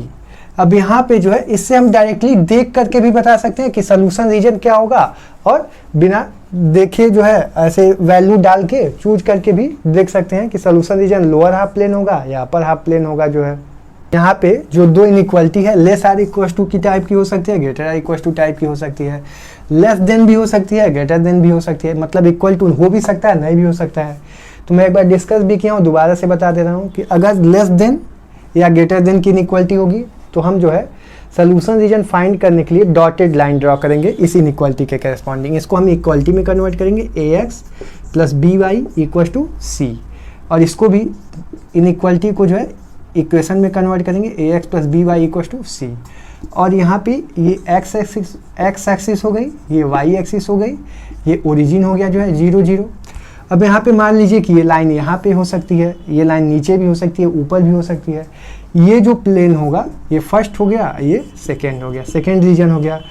तो इस रीजन को हम क्या बोलते हैं यहाँ पे, अपर हाफ प्लेन। क्या बोलेंगे, अपर हाफ प्लेन। नीचे वाले रीजन को क्या बोलेंगे, लोअर हाफ प्लेन, ठीक है। अब lower half plane solution region होगा किस केस में, और upper half plane solution region होगा किस केस में, ये देखना है। तो यहाँ पे अगर लेस देन की बात है तो डॉटेड लाइन ड्रॉ करेंगे, ग्रेटर देन की बात है तो डॉटेड लाइन ड्रॉ करेंगे। अगर इक्वालिटी की बात है, less or equal to greater or equal to, तो सोल्यूशन रीजन में वो पॉइंट्स आ जाते हैं, तो वो लाइन जो है वो डार्क लाइन ड्रॉ करते हैं, क्योंकि वो पॉइंट्स जो है, इसके पॉइंट्स जो है वो सोल्यूशन रीजन में कंसीडर किए जाते हैं अगर लेस आर इक्वल टू या ग्रेटर आर इक्वल टू की इनइक्वालिटी है।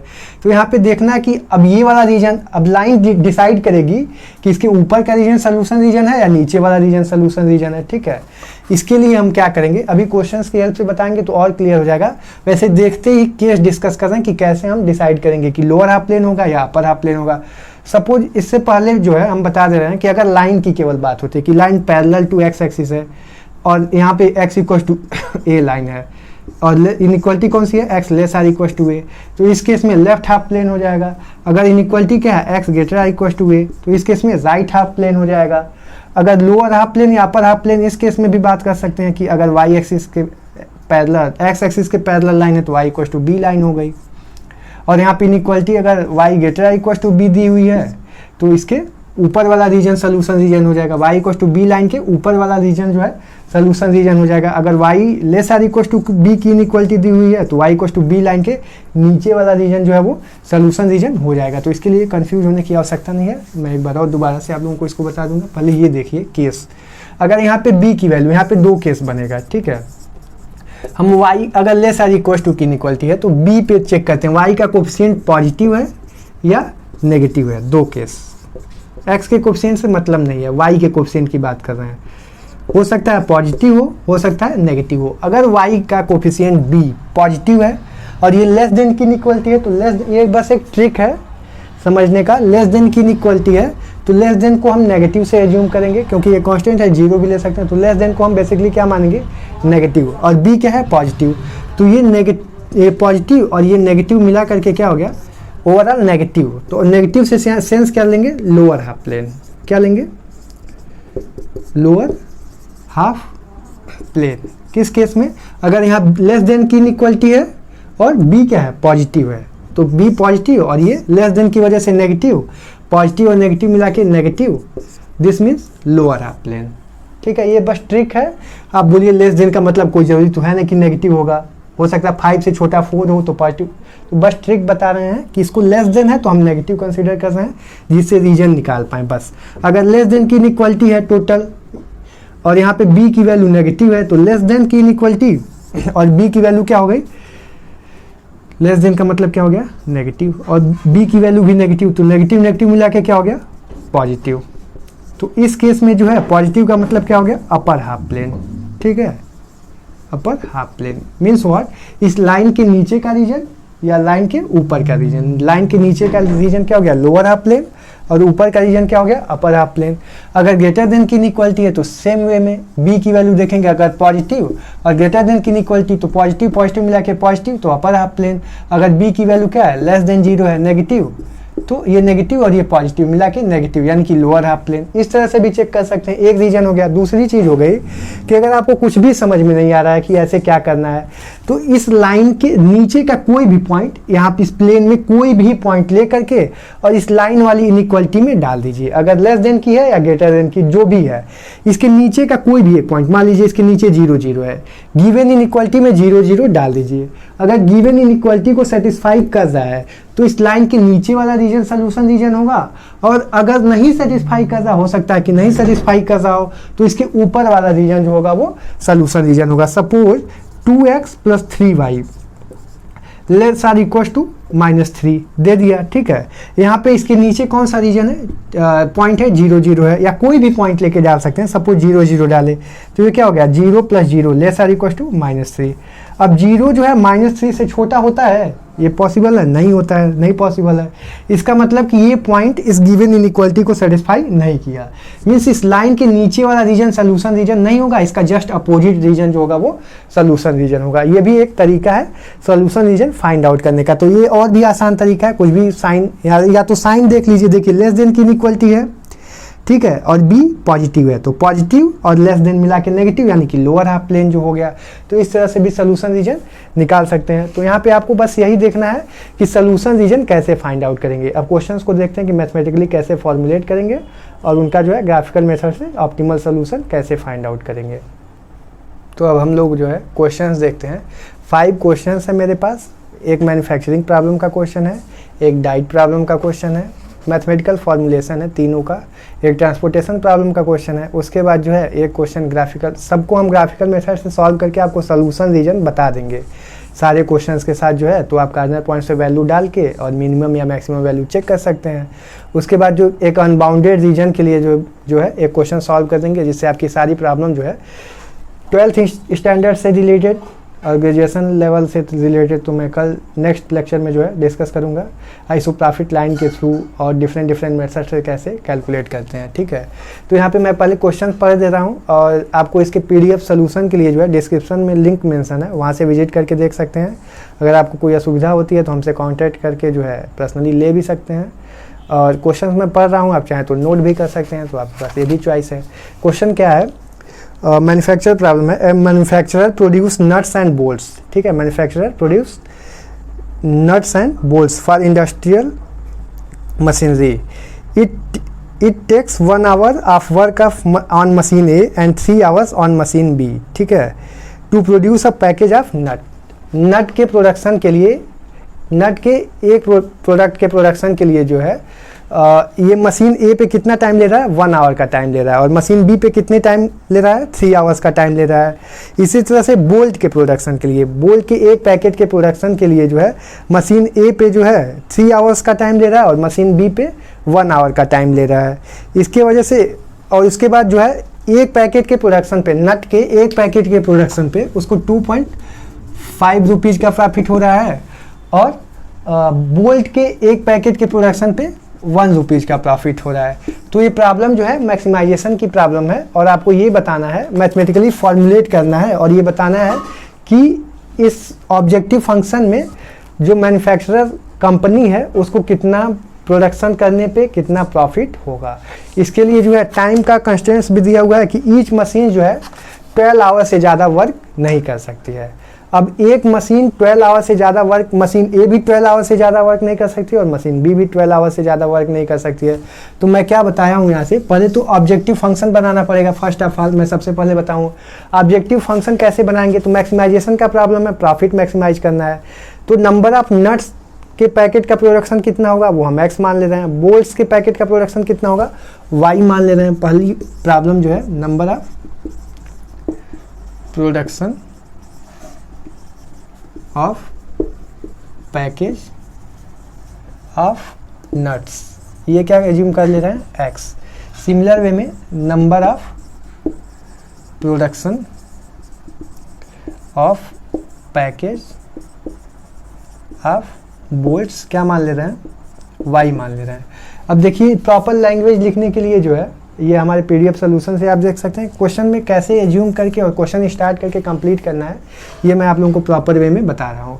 अब टोटल मैक्सिमाइज ऑब्जेक्टिव फंक्शन बनाना फर्स्ट टारगेट है, तो मैक्सिमाइजेशन का प्रॉब्लम है। क्यों? क्योंकि प्रॉफिट की बात हो रही है और प्रॉफिट को क्या करना है, मैक्सिमाइज करना है। पहले तो फॉर्मुलेट करेंगे फिर मैक्सिमाइज करेंगे। मैं क्या बताया हूँ कि जो है नंबर ऑफ नट्स का जो प्रोडक्शन है एक पैकेट पे कितने का प्रॉफिट हो रहा है 2.5 रुपीज़ का, 2 रुपये 50 पैसे का। तो अगर एक्स नट का प्रोडक्शन होता है टोटल तो वो प्रॉफिट कितना हो जाएगा, तो maximisation of z equal to 2.5 into x. अब इसी तरह से नंबर ऑफ प्रोडक्शन जो है वोल्ट्स के पैकेट का वो कितना हो रहा है वाई हो रहा है, और एक पैकेट के प्रोडक्शन पे जो प्रॉफिट हो रहा है सेल होने के बाद वो 1 रुपये का हो रहा है। तो ये क्या हो जाएगा 1 इंटू वाई, जितना पैकेट का प्रोडक्शन होगा उतना जो है प्रॉफिट होगा। तो यहाँ से मैक्सिमाइजेशन का ऑब्जेक्टिव फंक्शन जो होगा वो क्या होगा 2.5 इंटू एक्स प्लस वाई, ये ऑब्जेक्टिव फंक्शन हो गया। अब subject to constants, subject to the constants, इसके कंस्टेंट्स को कैसे बनाएंगे इसके लिए हम पहले ही बताएं कि नॉन नेगेटिव रिस्ट्रिक्शन सेटिस्फाई होनी चाहिए। मान लीजिए कि ये कंपनी है मैन्युफैक्चर कर रही है नट और बोल्ट को प्रोडक्शन कर रही है, तो कंपनी हो सकता है कि प्रोडक्शन कुछ भी ना करे, तो क्या होगा 0 प्रोडक्शन हो जाएगा। तो x या 0 होगा और y भी 0 होगा। नेगेटिव में प्रोडक्शन तो पॉसिबल नहीं है ना, तो इसलिए कभी भी हम नॉन नेगेटिव रिस्ट्रिक्शंस लेके चलते हैं। नेगेटिव का कोई भी कंसिडरेशन लीनियर प्रोग्रामिंग प्रॉब्लम में नहीं करते हैं, ठीक है। और मोर देन 1 ऑब्जेक्टिव फंक्शन के केस में गोल प्रोग्रामिंग प्रॉब्लम वगैरह वगैरह होता है, तो वहाँ से सॉल्व करते हैं, वो आगे के हायर लेवल में बात करते हैं, ठीक है। तो यहाँ से नॉन नेगेटिव रिस्ट्रिक्शंस भी पहले ही ले रहे हैं। एक्स ग्रेटर इक्वल टू क्या हो गया 0 and y greater equal to क्या हो गया 0, ये क्या हो गई नॉन नेगेटिव रिस्ट्रिक्शन हो गई। अब यहाँ पे टाइम कंस्टेंट है, मशीन ए पे टाइम कंस्टेंट और मशीन बी पे, ठीक है। मशीन ए के लिए टाइम कंस्टेंट, ठीक है, टाइम कंस्टेंट्स। तो पहले ही बताए हैं कि मशीन ए और मशीन बी 12 आवर से ज़्यादा वर्किंग नहीं कर सकती है। अब मैं बताया था और इस क्वेश्चन में जो दिया हुआ है कि मशीन ए पे एक नट के पैकेट के प्रोडक्शन के लिए मशीन ए पे 1 आवर का टाइम लग रहा है और मशीन बी पे जो है 3 आवर्स का टाइम लग रहा है। इसकी मीनिंग कि एक्स नट के प्रोडक्शन के लिए जो है मशीन ए पे कितना टाइम लगेगा, तो एक नट के प्रोडक्शन के लिए 1 आवर का, तो एक्स के प्रोडक्शन के लिए क्या हो जाएगा एक्स आवर लगेगा, ठीक है। प्लस मशीन बी पे मशीन बी पे कितना टाइम लगेगा जो है, तो यहाँ से देखेंगे तो ये x प्लस क्या हो जाएगा 3y। क्यों? क्योंकि 3 आवर का टाइम लग रहा है, तो y बोल्ट के प्रोडक्शन के लिए, तो x प्लस 3y क्या हो जाएगा, लेस आर इक्वल टू 12 हो जाएगा। इसी तरह से जो है मशीन ए के लिए हो गया ये कांस्टेंट। मशीन बी के लिए देखिए तो बोल्ट के प्रोडक्शन के लिए जो है मशीन बी पे क्या हो जाएगा, तो ये क्या हो जाएगा 3x।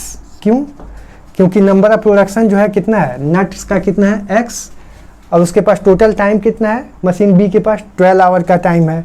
और तो यहाँ पे जो है बोल्ट का कितना प्रोडक्शन है y, और मशीन बी पे जो है बोल्ट के प्रोडक्शन के लिए 1 आवर का टाइम लग रहा है, तो टोटल टाइम कितना हो गया, लेस आर इक्वल टू 12। ये टाइम कांस्टेंट किसके लिए हो गया, मशीन बी के लिए। On machine B basically question में था क्या कि एक मैन्युफैक्चरर कंपनी है जो नट्स और बोल्ट का क्या कर रही है, पैकेट का प्रोडक्शन कर रही है। तो नंबर ऑफ पैकेट्स जो नट्स के प्रोडक्शन है उसमें एक नट के पैकेट के प्रोडक्शन के लिए जो है मशीन ए पे कितना टाइम लग रहा है, 1 आवर का टाइम लग रहा है, और मशीन बी पे कितना टाइम लग रहा है, 3 आवर्स का टाइम लग रहा है। इसी तरह से जो है नंबर ऑफ प्रोडक्शन बोल्ट का जो है उसमें मशीन ए पे कितना टाइम लग रहा है, 3 आवर्स का टाइम लग रहा है, और मशीन बी पे कितना टाइम लग रहा है, 1 आवर का टाइम लग रहा है। टाइम कंस्टेंट्स मशीन ए और बी के लिए क्या है, मैक्सिमम 12 आवर्स का है, 12 आवर्स से ज़्यादा वर्क नहीं कर सकती है। तो यहाँ पे देखिए कि अगर जो है एक्स नट का प्रोडक्शन करना है, ठीक है, तो मशीन ए पे कितना टाइम लगेगा, तो एक्स नट का प्रोडक्शन करना है, और मशीन ए पे टाइम जो है वो कितना ले रहा है नट के प्रोडक्शन के लिए, तो 1 आवर का टाइम ले रहा है, तो 1 × x हो गया। अब मशीन ए जो है बोल्ट के प्रोडक्शन के लिए कितना टाइम ले रही है, मशीन ए बोल्ट के प्रोडक्शन के लिए 3 आवर्स का टाइम ले रही है, तो वो टोटल टाइम कितना लगी बोल्ट्स के प्रोडक्शन के लिए, 3 × y। अब टोटल वर्किंग आवर जो हो गया वो मशीन ए का कितना हो गया, x प्लस 3y, जो कि 12 आवर से ज़्यादा नहीं होना चाहिए। इसी तरह से मशीन बी का जो है वर्किंग आवर देखना है, तो मशीन बी जो है नट के प्रोडक्शन के लिए, एक नट के प्रोडक्शन के लिए कितना टाइम ले रही है, 3 आवर्स का टाइम ले रही है, तो 3 × x आवर का टाइम हो गया, क्योंकि टोटल x नट का प्रोडक्शन करना है। और y बोल्ट के प्रोडक्शन के लिए मशीन बी 1 आवर का टाइम ले रही है, तो 1 × y हो गया, तो 3x + y, इसके लिए भी वर्किंग आवर 12 आवर से ज़्यादा नहीं होना चाहिए। तो ये जो है ये लीनियर कांस्टेंट मशीन बी के लिए हो गया और मशीन ए के लिए हो गया। अब इसके लिए ये मैथमेटिकल फॉर्मुलेशन जो है ऑब्जेक्टिव फंक्शन के साथ, linear constants non negative restriction के साथ हो गया। अब इसकी प्रॉब्लम अगर हमको सॉल्व करनी है ग्राफिकल मेथड से, तो x एक्सिस ड्रा करेंगे, y एक्सिस ड्रा करेंगे, और ये क्या हो गई, ओरिजिन हो गई जो है। इसके लिए ओरिजिन ड्रा करने के बाद हम लाइन के इक्वेशन ड्रा करेंगे, तो लीनियर कंस्ट्रेंट्स की हेल्प से लाइन के इक्वेशन ड्रा करेंगे। अब लाइन कैसे ड्रा करेंगे, तो हम क्या करते हैं, x एक्सिस पे एक पॉइंट ले लेते हैं और y एक्सिस पे एक पॉइंट ले लेते हैं। x एक्सिस का पॉइंट निकालने के लिए इसमें x 0 पुट करेंगे तो y की वैल्यू पता चल जाएगी, और y 0 पुट करेंगे तो x की वैल्यू पता चल जाएगी। इस तरह से जो है पॉइंट मिल जाएंगे। तो यहाँ पे देखिए अगर x 0 पुट करेंगे तो 3y = क्या हो जाएगा, 12, यानी कि y की वैल्यू क्या हो जाएगी, 4 हो जाएगी। मीन्स x 0 पुट करने पे y की वैल्यू 4 हो गई। अगर y 0 पुट करेंगे तो x की वैल्यू क्या मिल जाएगी, 12, तो 12,0। यहाँ पे 2 पॉइंट्स मिले, इस इनइक्वालिटी के लिए 2 पॉइंट मिले, एक 12,0 और एक 0,4। इस इनइक्वालिटी के लिए देखिए अगर y 0 पुट करेंगे तो x की वैल्यू क्या मिल जाएगी, 3x = 12, तो 4 मिल जाएगी, तो 4,0 एक पॉइंट हो गया। और अगर x 0 पुट करेंगे तो y की वैल्यू क्या मिल जाएगी, 12, तो 0,12 मिल जाएगा, दूसरा पॉइंट मिल गया। अब इस दोनों पॉइंट की हेल्प से और इस दोनों पॉइंट की हेल्प से 2 लाइन ड्रा होगी, और less than or equal to की इनइक्वालिटी है, तो यहाँ से सोल्यूशन रीजन देखेंगे। तो पहले इस पॉइंट की हेल्प से देखिए, तो पहले तो 0 से ले करके हमको 12 तक के पॉइंट्स चाहिए, तो यहाँ पे ड्रॉ कर ले रहे हैं। देखिए क्या क्या ड्रॉ कर रहे हैं, यहाँ पे 4 हो गया सपोज, यहाँ पे 8 हो गया, यहाँ पे 12 हो गया। पहले ही बताएं कि x और y नॉन नेगेटिव है, तो जो है फर्स्ट क्वाड्रेंट x भी पॉजिटिव y भी पॉजिटिव, तो फर्स्ट क्वाड्रेंट जो है सोल्यूशन रीजन होगा। अब यहाँ पे देखिए पहले इस लाइन के लिए 12,0, तो यहाँ पे एक पॉइंट हो जाएगा, तो 12,0 हो गया, और 0,4, तो यहाँ पे देखिए 4, 8 एंड 12, तो यहाँ पे 0,4 ये पॉइंट हो गया। यहाँ से ये लाइन जो हो गई ये पहली इनइक्वालिटी के लिए हो गई। अब दूसरी लाइन देखिए, इसके लिए तो 4,0, तो यहाँ पे एक पॉइंट मिल गया 4,0, और 0,12 यहाँ पे एक पॉइंट मिल गया। अब यहाँ से ये लाइन दोनों को मिला के क्या किए, ज्वाइन कर लिए। तो अब सोल्यूशन रीजन देखना है कि ये कॉमन रीजन कौन सा मिला इस लाइन के लिए, ऊपर वाला region common region solution region होगा, ये पूरा क्वाड्रेंट तो सोल्यूशन रीजन होगा, नॉन नेगेटिव रिस्ट्रिक्शन से क्लियर है। अब इस दोनों लाइन के में कौन सा ये रीजन होगा, ये रीजन होगा, ये रीजन होगा या ऊपर वाला रीजन होगा, कौन सा रीजन सोल्यूशन रीजन होगा। तो लीनियर इनइक्वालिटी की हेल्प से देखेंगे, आप कोई भी पॉइंट डाल के चेक कर लीजिए, ठीक है। जो है यहाँ से मान लीजिए कि इस लाइन के नीचे का, इस वाली लाइन के नीचे का कोई भी पॉइंट मान लीजिए 0 0 है, इस इनइक्वालिटी में डालिए और देखिए सेटिस्फाई कर रहा है या नहीं कर रहा है। तो यहाँ 0 + 0 क्या आएगा, 0 लेस आर इक्वल टू क्या हो गया 12। तो यहाँ पे जो है सोल्यूशन रीजन इस पॉइंट को सेटिस्फाई कर रहा है, तो इस लाइन के नीचे वाला रीजन जो होगा वो क्या हो जाएगा, सोल्यूशन रीजन हो जाएगा, ठीक है। अब यहाँ पे इस वाली लाइन के लिए चेक करिए, दूसरी लाइन ये जो लाइन है, तो यहाँ भी 0 0 इसके लेफ्ट में है, डालिए यहाँ से, तो क्या मिलेगा 0 + 0 0 लेस आर इक्वल टू 12। तो ये भी सेटिस्फाई करता है, तो इसके भी नीचे वाला जो रीजन होगा वो सोल्यूशन रीजन होगा। तो यहाँ से क्लियर क्या हो गया कि सोल्यूशन रीजन कॉमन कौन मिला, इससे ऊपर का रीजन लेना है और इन दोनों लाइन के पीछे का, तो ये जो शेडेड रीजन आया ये सोल्यूशन रीजन मिल जाएगा।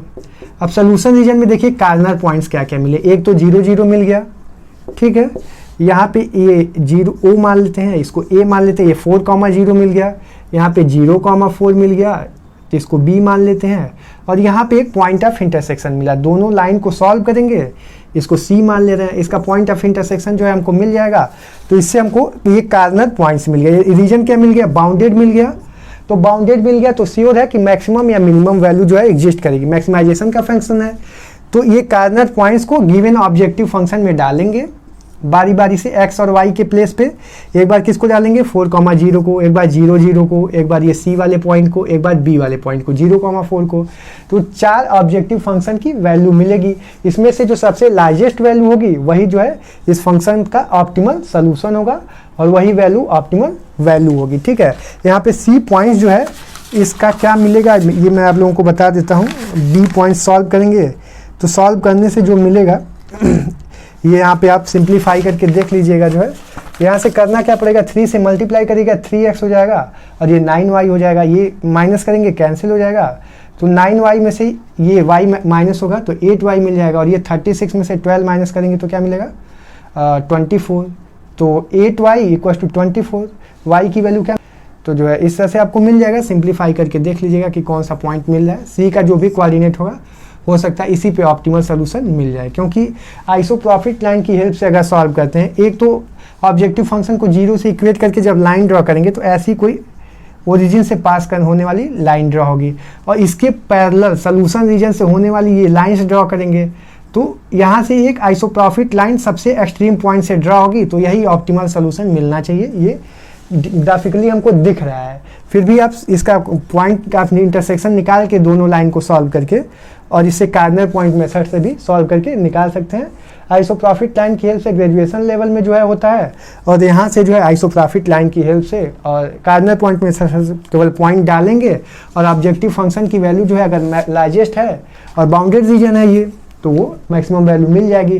अगर यही मिनिमाइजेशन का प्रॉब्लम होता तो ऑब्जेक्टिव फंक्शन की वैल्यू जिस भी कार्नर पॉइंट पे, मान लीजिए ओरिजिन है, ओरिजिन पे 0 0 डालने पे 0 मिल जाती, तो सबसे मिनिमम वैल्यू क्या हो जाती 0, तो ये ऑप्टिमल सोल्यूशन 0 0 ही हो जाता अगर ये मिनिमाइजेशन की प्रॉब्लम होती। तो नेक्स्ट क्वेश्चन जो है किसी और प्रॉब्लम को देखते हैं, डाइट प्रॉब्लम से रिलेटेड। नेक्स्ट क्वेश्चन जो है डाइट प्रॉब्लम से रिलेटेड है। एलपीपी में प्रॉब्लम्स को सॉल्व करने में स्पेशल बात ये होती है कि इस क्वेश्चंस में सारे जो कंस्ट्रेंट्स हैं, इक्वेशंस हैं, उनको कैसे फॉर्मुलेट करना है सब कुछ दे दिया होता है। कैलकुलेशन जो है बहुत ही इजी होता है, फॉर्मुलेट करने के लिए भी क्वेश्चंस में सारी रिस्ट्रिक्शंस दे दी होती हैं, आपको पढ़ के क्वेश्चंस को समझना होता है, ये काफ़ी इंपॉर्टेंट होता है। तो नेक्स्ट डाइट प्रॉब्लम से रिलेटेड जो क्वेश्चन है उसका क्वेश्चन मैं पढ़ रहा हूँ, आप लोग एक बार ध्यान से सुन लीजिए, फिर मैं इक्वेशंस को फॉर्मुलेट करूँगा। क्वेश्चन ये है कि a diet is contain at least 80 units of vitamin A and 100 unit of minerals. ठीक है, एक प्रॉपर डाइट बनाई गई है जिसमें विटामिन ए जो है 80 यूनिट होनी चाहिए और मिनरल्स जो है वो 100 यूनिट होनी चाहिए। तो ये जो हो गया विटामिन के लिए ये कंस्टेंट्स हो गए, यानी कि कंडीशंस हो गई कि जो डाइट बनेगा वो कम से कम उसमें जो विटामिन होना चाहिए, विटामिन ए जो होना चाहिए वो कितना होना चाहिए, greater or equal to 80 units होना चाहिए और मिनरल्स जो है वो greater or equal to 100 unit होना चाहिए। तो यहाँ से ये क्लियर हो गया, यानी कि ये इसके कंस्टेंट्स हो गए। किसके लिए कंस्टेंट्स हो गया? फॉर विटामिन ए के लिए, और यहाँ से for vitamin for minerals. Sorry, questions को क्लियर करते चलते हैं स्टेप वाइज, एक एक स्टेप में क्या करना है। नेक्स्ट आगे क्या है? 2 foods F1 and F2 are available. हमको क्या बनाना है? 2 फूड बनाना है, F1 एंड F2 प्रिपेयर करना है। और F1 की कास्ट जो है, फूड F1 की जो कास्ट है वो बनाने की, फूड बनाने की F1 की जो कास्ट है वो 4 रुपीज़ है पर किलोग्राम, और F2 की जो कास्ट है पर किलोग्राम 5 रुपीज़ है। ठीक है, यानी कि हमारी कास्ट जो लग रही है वो 1 किलोग्राम F1 फूड बनाने की 4 रुपीज़ लग रही है, और 1 किलोग्राम F2 फूड बनाने की 5 रुपीज़ लग रही है। मीन्स हमको जो कास्ट लगा रहे हैं वो मिनिमाइज करना पड़ेगा, क्योंकि हमको प्रॉफिट ज़्यादा चाहिए। तो कम से कम कास्ट में अगर फूड का प्रोडक्शन हो जाएगा तो हमको जो प्रॉफिट होगा वो मैक्सिमम से मैक्सिमम होगा। तो ये प्रॉब्लम जो हो गई वो मिनिमाइजेशन की हो गई। तो आगे बोला होगा, क्वेश्चन में बोला है कि फॉर्मुलेट करना है एलपीपी को, और फॉर्मुलेट करिए। तो इस क्वेश्चन पढ़ के ये क्लियर हो गया कि मिनिमाइजेशन की प्रॉब्लम है, तो हम इसको मिनिमाइज करेंगे। अब फूड पैकेट F1 के भी कुछ प्रोडक्शन होंगे और F2 के भी प्रोडक्शन होंगे। तो नंबर ऑफ फूड पैकेट का जो प्रोडक्शन है, नंबर ऑफ प्रोडक्शन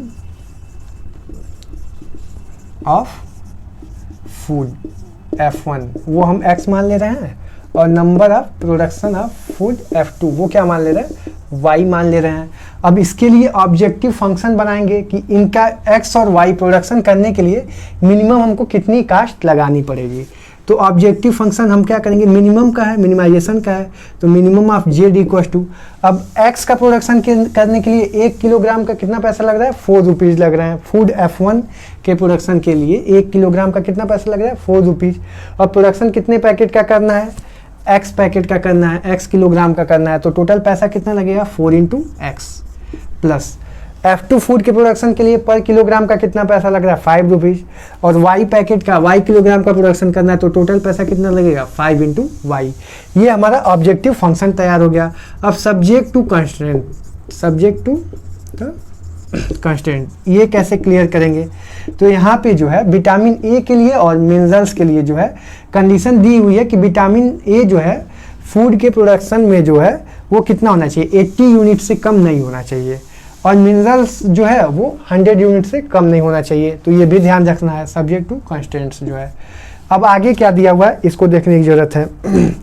आगे दिया हुआ है कि 1 किलोग्राम ऑफ फूड F2 जो है contains 6 unit of vitamin A and 3 unit of mineral. यानी कि 1 किलोग्राम फूड का अगर प्रोडक्शन कर रहे हैं, F2 फूड का प्रोडक्शन कर रहे हैं, F2 फूड का प्रोडक्शन कर रहे हैं, तो वो विटामिन ए की 6 यूनिट कंटेन करेगा एंड मिनरल्स की 3 यूनिट कंटेन करेगा।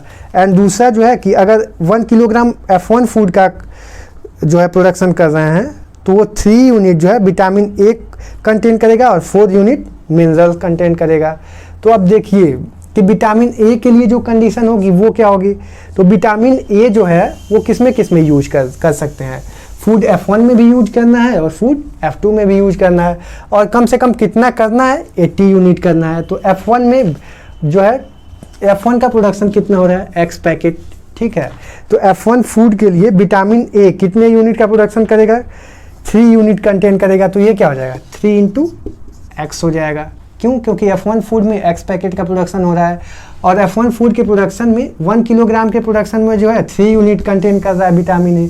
तो टोटल विटामिन ए कितना हो गया? 3x हो गया। प्लस F2 फूड जो है वो Y है, Y किलोग्राम का प्रोडक्शन करना है, Y पैकेट का प्रोडक्शन करना है। तो Y किलोग्राम या Y पैकेट का प्रोडक्शन करने में अब F2 फूड जो है वो कितना विटामिन ए कंटेन कर रहा है? तो 6 यूनिट विटामिन ए कंटेन कर रहा है। तो ये क्या हो जाएगा? 6 × Y। और एटलीस्ट 80 यूनिट्स यूज करना है, तो greater I equal to 80 unit होना चाहिए। ये क्लियर हो गया, विटामिन ए के लिए कंस्टेंट हो गया।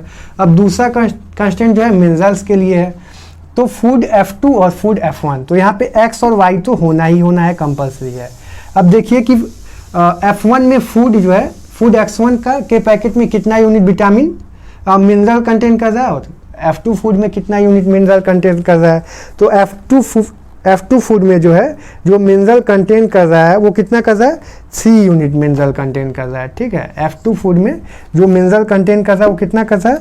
3 यूनिट मिनरल कंटेंट कर रहा है, और F1 फूड में जो मिनरल कंटेंट कर रहा है वो कितना कर रहा है, ये जो है ये भी 3 यूनिट कंटेंट कर रहा है, ठीक है। तो यहाँ पे थोड़ी सी प्रॉब्लम है, F1 में जो मिनरल कंटेंट कर रहा है वो 4 यूनिट कर रहा है, सॉरी, और F2 फूड में जो मिनरल कंटेंट कर रहा है वो 3 यूनिट कर रहा है। तो यहाँ से जो लीनियर कंस्टेंट बना वो क्या मिला, 4x × 3y। तो ये यहाँ पे ध्यान देना है, ठीक है। यहाँ पे इस क्वेश्चन को सॉल्व करने के लिए आप आसानी से एक टेबल बना के भी देख सकते हैं। मान लीजिए कि इसको अगर लिखने में प्रॉब्लम हो रही है तो आपके रिसोर्सेज क्या क्या हैं उसको आप टेबल बना करके लिख लीजिए। इसकी हेल्प से जो है आप क्वेश्चन को सॉल्व कर सकते हैं। तो फूड क्या है, in kilogram, food in kilogram. और हमारे पास रिक्वायरमेंट्स क्या है, आप रिक्वायरमेंट्स लिख लीजिए कि आपकी रिक्वायरमेंट्स क्या है। अब यहाँ पे देखिए फूड दो तरह का है, कौन कौन सा फूड है, एक F1 फूड है और एक F2 फूड है। अब यहाँ पे विटामिन ए जो है, विटामिन ए F1 फूड के लिए, और ये किलोग्राम में है, ये ध्यान रखना है, ठीक है। और ये मिनरल्स इन 1 किलोग्राम। तो अब आप देखिए यहाँ से क्वेश्चंस के अकॉर्डिंग जो है रिक्वायरमेंट्स कितनी है। तो यहाँ पे F1 फूड के लिए विटामिन ए कितनी चाहिए, 80 चाहिए, और मिनरल्स कितने चाहिए, 100 चाहिए। अब यहाँ पे ये देखना था कि फूड F1 जो है वो कितना कंटेन कर रहा है। तो फूड F1 जो है विटामिन ए का 3 यूनिट कंटेन कर रहा है और मिनरल्स का 4 यूनिट कंटेन कर रहा है, ये ध्यान देने की चीज़ हो गई। और फूड F2 जो है विटामिन ए का कितना कंसिस्ट कर रहा है, कंटेंट कर रहा है, 6 यूनिट कंटेंट कर रहा है, और मिनरल्स का 3 यूनिट कंटेंट कर रहा है। तो यहाँ से जो है ये क्लियर हो गया। अब यहाँ से डायरेक्ट यहाँ से आप देख सकते हैं कि अगर नंबर ऑफ पैकेट जो है फूड F1 के लिए x है तो ये क्या हो जाएगा 3x, और यहाँ से y है तो 3y, और ये ग्रेटर इक्वल टू क्या होना चाहिए, और यहाँ से ये क्या हो जाएगा 6y हो जाएगा F2 के लिए, और ये क्या हो जाएगा 3y हो जाएगा, ये सॉरी 4x हो जाएगा, क्योंकि F1 के लिए तो x लिए है ना। तो ये दोनों का सम करने पे ग्रेटर इक्वल टू 80 आना चाहिए, और यहाँ से ग्रेटर इक्वल टू 100 आना चाहिए। ये तो प्रॉब्लम हो गई फॉर्मुलेट करने की। और यहाँ पे नॉन नेगेटिव रिस्ट्रिक्शन हो गई कि ये क्या होना चाहिए, नॉन नेगेटिव होना चाहिए, यानी कि ग्रेटर इक्वल टू 0 होना चाहिए। क्यों, क्योंकि जो नंबर ऑफ पैकेट फूड का प्रोडक्शन होगा वो या तो क्या होगा 0 होगा या तो पॉजिटिव होगा, नेगेटिव तो नहीं हो सकता। अब इसको अगर हम ग्राफिकल मेथड से सॉल्व करना चाहते हैं तो ग्राफिकल मेथड से सॉल्व भी कर सकते हैं। सॉल्व करने में जो है हम यहाँ पे इससे इक्वेशन भी बना सकते हैं। तो यहाँ से अगर देखेंगे तो क्या मिलेगा, अब एक बार x0 पुट करिए, एक बार y0 पुट करिए, तो यहाँ से y एक्सिस और x एक्सिस के पॉइंट्स जो है मिल जाएंगे। और ग्राफ ड्रा करके यहाँ से इनइक्वालिटी चेक करना हम आपको बता दे रहे हैं। ग्राफ हम प्रॉपर अपने सोल्यूशन में ड्रॉ किए हैं, आप चेक कर लीजिए, अगर कोई डाउट होता है तो पूछ लीजिएगा। हाँ, लाइन ड्रॉ करने के लिए जब x यहाँ पे 0 पुट करेंगे तो 6y इक्वल टू क्या मिलेगा 80, तो y की वैल्यू क्या मिल जाएगी 40/3, यानी कि 0,40/3। और अगर हम y0 पुट करेंगे तो x इक्वल टू 80/3, तो 80/3, 0 दो पॉइंट्स को ज्वाइन करने से जो लाइन बनेगी उसके नीचे का रीजन सोल्यूशन रीजन होगा या ऊपर का रीजन। तो हम या तो ओरिजिन को डाल के चेक कर लें कि सेटिस्फाई कर रहा है तो नीचे वाला रीजन होगा, और नहीं कर रहा है तो ऊपर वाला रीजन होगा, या यहीं से चेक कर लें। देखिए यहाँ पे b पॉजिटिव है और ग्रेटर देन की इक्वलिटी है, तो ओवरऑल क्या हो गया पॉजिटिव, तो upper half plane solution region होगा, लाइन के नीचे वाला रीजन सोल्यूशन रीजन नहीं होगा। और इस क्वेश्चन में जो है यहाँ पे भी b पॉजिटिव है, ग्रेटर देन की इक्वलिटी है, तो यहाँ पे भी ओवरऑल पॉजिटिव आ गया, तो अपर हाफ प्लेन जो होगा वो सोल्यूशन रीजन होगा, यानी कि कॉमन रीजन या फिजिबल रीजन जो मिलेगा इन दोनों इनइक्वालिटी से ऊपर का रीजन जो मिलेगा वो सोल्यूशन रीजन मिलेगा। तो अगर ये x एक्सिस है और ये y एक्सिस है तो एक लाइन ये हो गई, ठीक है, और एक लाइन ये हो गई, सॉरी लाइन थोड़ी सही नहीं बन पाई है, यहाँ से ये हो गई और एक लाइन ये हो गई। तो इस लाइन के भी ऊपर का रीजन सोल्यूशन रीजन होगा और इस लाइन के भी ऊपर का रीजन, नीचे से मतलब ही नहीं है क्योंकि दोनों ग्रेटर आर इक्वल टू की इक्वलिटी है। यहाँ 0 अगर डालेंगे तो 0 आएगा और 0 80 से बड़ा तो होता नहीं है, और सेम प्रोसेस यहाँ भी, तो नीचे वाला रीजन तो सोल्यूशन रीजन नहीं होगा, ऊपर वाला होगा। तो यहाँ से जो है ऐसे सॉल्व करेंगे। अब यहाँ पे एक कार्नर पॉइंट मिलेगा ये, और एक ये वाला मिलेगा और एक ये वाला मिलेगा, ठीक है। तो कार्नर पॉइंट्स कौन कौन से मिलेंगे ये मैं आप लोगों को बता देता हूँ। एक 80/3, 0 एक कार्नर पॉइंट मिल जाएगा। पॉइंट ऑफ इंटरसेक्शन बी के लिए निकालेंगे जो है, तो इस बी के लिए जो पॉइंट ऑफ इंटरसेक्शन निकालेंगे एक 24 मिलेगा और एक 4/3 मिलेगा, ठीक है। और यहाँ के लिए सी के लिए जो अगर बात करते हैं इसको ये मान लीजिए, ठीक। तो इसका कार्नर पॉइंट जो हमको मिलेगा वो 0,100/3 मिलेगा। इस वाली लाइन को ज्वाइन करने पे जो है हमको मिल जाएगा। यहाँ पे जब x 0 पुट करेंगे तो y की वैल्यू 100/3 मिलेगी। तो ये कार्नर पॉइंट हो गया। अब ये अनबाउंडेड रीजन मिल गया। तो अनबाउंडेड रीजन में ये किसका प्रॉब्लम है? मिनिमाइजेशन का। तो मिनिमम वैल्यू एग्जिस्ट करेगी या नहीं करेगी? तो इसके लिए क्या करेंगे? ऑब्जेक्टिव फंक्शन को 0 से कंपेयर करेंगे।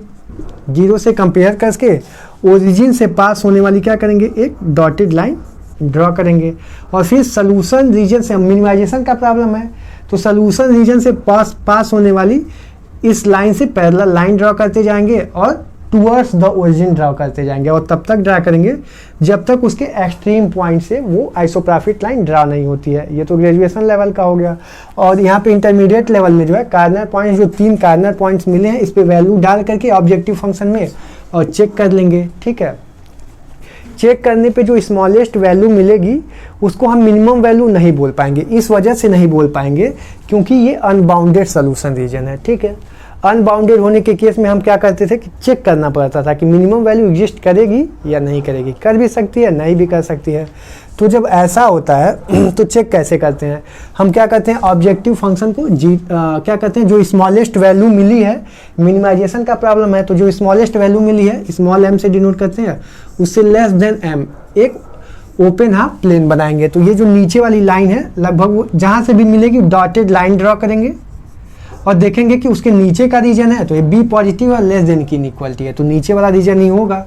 अब जो भी ओपन हाफ प्लेन मिलेगा लेस देन करने पे, उस ओपन हाफ प्लेन में और सोल्यूशन रीजन में अगर कोई भी पॉइंट कॉमन नहीं मिलेगा तो इस पे जो जिस पॉइंट पे स्मॉलेस्ट वैल्यू मिली होगी वो वैल्यू मिनिमम वैल्यू या ऑप्टिमल वैल्यू हो जाएगी गिवन एलपीपी के लिए। और अगर जो ओपन हाफ प्लेन मिलता है स्मॉलेस्ट वैल्यू से लेस देन करने पे उसके पास कुछ कॉमन पॉइंट फिजिबल रीजन के साथ मिल जाते हैं तो फिर इस फंक्शन के पास ऑप्टिमल वैल्यू एग्जिस्ट नहीं करेगी, यानी कि मिनिमम वैल्यू एग्जिस्ट नहीं करेगी। नेक्स्ट ट्रांसपोर्टेशन का एक प्रॉब्लम देख लेते हैं। फिर जो है 2 और प्रॉब्लम है, कैसे क्वेश्चंस को फॉर्मुलेट करके सोल्यूशन निकालना है इसके बारे में हम डिस्कस कर रहे हैं। प्रॉपर लिखना कैसे है ये मैं पीडीएफ सोल्यूशन में लिखा हुआ हूँ, आप पीडीएफ कॉन्टैक्ट करके ले सकते हैं या डिस्क्रिप्शन में लिंक मेंशन है, देखिए हो सकता है आपको वहीं से मिल जाए तो आपको प्रॉब्लम नहीं होगी। जो है वो ट्रांसपोर्टेशन का प्रॉब्लम है। ट्रांसपोर्टेशन के प्रॉब्लम में जो है 2 डिपॉट्स हैं ए एंड बी, तो उसको हम एक को ऊपर लिखे हैं और एक को नीचे लिखे हैं। दोनों के पास जो स्टॉक्स हैं वो कितने हैं? उनके पास स्टॉक है कितना है? डिपॉट ए के पास 30,000 का है और डिपॉट बी के पास जो है 20,000 का है। तो 1,000 क्या 30,000 और 20,000 क्या है? ब्रिक्स की बात कर रहे हैं, ईंटों की बात कर रहे हैं। ए के पास जो है 30,000 है एंड बी के पास 20,000 है। 1,000 ब्रिक्स का जो है रेट दिया हुआ है, ये गिवन टेबल है, इसमें 1,000 का जो है 1,000 ब्रिक्स का 1 यूनिट मान के रेट दिया हुआ है कि अगर 1,000 ब्रिक्स यानी कि 1 यूनिट का ट्रांसपोर्टेशन होता है तो क्या चार्ज लगेगा। और हमारे पास 3 डीलर्स हैं पी क्यू एंड आर जिसकी डिफरेंट डिमांड है। उस हिसाब से जो है पी के पास जो डिमांड है वो कितनी है? 15,000 की है। क्यू के पास जो डिमांड है वो 20,000 की है एंड आर के पास जो डिमांड है वो फिर 15,000 की है। मीन्स व्हाट, इसके पास कितना अवेलेबल है? 30 यूनिट, यानी कि 30,000 अवेलेबल है। और इसके पास कितना अवेलेबल है? 20 यूनिट्स, मीन्स 20,000 ब्रिक्स अवेलेबल है। और यहाँ पे डिमांड जो है पी के पास, पी वाले डीलर के पास 15 यूनिट की है, क्यू वाले डीलर के पास 20 यूनिट्स की है एंड आर वाले डीलर के पास 15 यूनिट की, यानी कि 15,000 की पी डीलर के पास डिमांड है, क्यू डीलर के पास 20,000 ब्रिक्स की डिमांड है और आर वाले डीलर के पास 15,000 ब्रिक्स की डिमांड है। अब 1,000 ब्रिक्स के ट्रांसपोर्टेशन के लिए जो कास्ट है वो क्या है? यहाँ पे गिवन है। अगर डिपॉट ए से पी वाले डीलर को 1,000 ब्रिक्स यानी कि 1 यूनिट ट्रांसपोर्टेशन होता है तो 40 रुपीज़ जो है कास्ट आती है। अगर ए से क्यू पे जाता है तो 20 रुपीज़ कास्ट आती है, किसकी? 1 यूनिट की, 1,000 ब्रिक्स के लिए। एंड अगर ए से आर पे जाता है तो 20 रुपीज़ कास्ट आती है 1,000 ब्रिक्स की। अब टोटल देखिए कि इस तरह से जो है यहाँ से हम डिसाइड करेंगे कि सब्जेक्ट टू कंस्ट्रेंट्स यानी कि क्या होंगे। तो पहले तो हमको 2 डिसीजन वेरिएबल लेना पड़ेगा, एजम्पशन करना पड़ेगा, उसके बाद जो है ऑब्जेक्टिव फंक्शन जो है, और ये सब क्लियर हो गया। इस क्वेश्चन में जो है आपको बताना है कि मैन्युफैक्चरर चाहता है कि कैसे ऑर्डर को जो है हम फुलफिल करें और ट्रांसपोर्टेशन कास्ट को मिनिमाइज करें। उसके लिए हमको मैथमेटिकल फॉर्मुलेशन यहाँ पे करना जो है, तो यहाँ से ऑब्जेक्टिव फंक्शन भी बनाना पड़ेगा, सब्जेक्ट टू कंस्ट्रेंट्स भी डिसाइड करने पड़ेंगे, नॉन नेगेटिव रिस्ट्रिक्शंस भी देखनी पड़ेगी। तो ये सारी चीज़ें होंगी। अब यहाँ से अगर हम एज्यूम कर ले रहे हैं कि ए से जो है हम जो क्या करेंगे, सप्लाई देंगे ए से पी को और ए से जो है क्यू को। ए से पी को जो सप्लाई देंगे हम मान ले रहे हैं कि एक्स यूनिट की सप्लाई देंगे, ठीक है। और ए से क्यू को जो सप्लाई देंगे वो कितनी देंगे, वाई यूनिट की, क्योंकि 2 वेरिएबल तो हम यूज कर सकते हैं, 2 से ज़्यादा नहीं यूज करना है। तो 2 वेरिएबल जो होगा वो एक्स और वाई हम मान लिए कि ए से जो डिपॉट ए से और डीलर पी को सप्लाई देनी है वो एक्स यूनिट की देनी है, और डिपॉट ए से जो है डीलर क्यू को जो सप्लाई देनी है वो वाई यूनिट की देनी है। अब इसके बाद जो है हम थोड़ी टेक्निक लगाएंगे और हमको क्लियर हो जाएगा कि किससे किसको कितना दे सकते हैं, जिससे हमको ऑप्टिमल सोल्यूशन मिल सके। अब अगर ए से हमारे पास टोटल कितनी यूनिट थी, 30। अब एक्स यूनिट पी को दे दिए और वाई यूनिट क्यू को दे दिए, तो जो बची हुई है ए से आर को तो वही दे सकते हैं ना। तो कितनी बची हुई है, 30 माइनस एक्स प्लस वाई, उन दोनों को जितनी दिए थे उतनी माइनस कर दिए, ठीक है। 30 माइनस एक्स प्लस वाई, इतनी यूनिट जो है ये हम डिपॉट ए से आर को सप्लाई कर सकते हैं। ये क्लियर हो गया। अब यहाँ से देखिए कि बी से पी पे कितना दे सकते हैं, तो पी पे रिक्वायरमेंट कितनी थी, डिमांड कितनी थी, 15 यूनिट की, और एक्स यूनिट जो है ए से ऑलरेडी दे चुके हैं। ये जो है 0 भी हो सकता है एक्स की वैल्यू और पॉजिटिव भी हो सकता है, क्या दे चुके हैं उस पर ही डिपेंड करेगा कि अब इसकी बची हुई रिक्वायरमेंट कितनी है। तो बी से जो हम यहाँ से सप्लाई कर सकते हैं वो क्या कर सकते हैं, 15 माइनस एक्स यूनिट। क्यों, क्योंकि एक्स तो ऑलरेडी दिया जा चुका है। अब बी से जो है क्यू पे कितनी सप्लाई कर सकते हैं, तो वाई तो ऑलरेडी दिया जा चुका है, बचा हुआ कितना है, 20 माइनस वाई यूनिट। इसकी सप्लाई जो है हम कर सकते हैं बी से क्यू डीलर के पास। अब यहाँ से बी से आर वाले डीलर के पास कितनी सप्लाई कर सकते हैं, तो टोटल कितना जा चुका है, 30 माइनस एक्स प्लस वाई, और चाहिए कितना, 15 यूनिट। तो इसमें से माइनस क्या करेंगे, 15 minus 30 minus x minus y.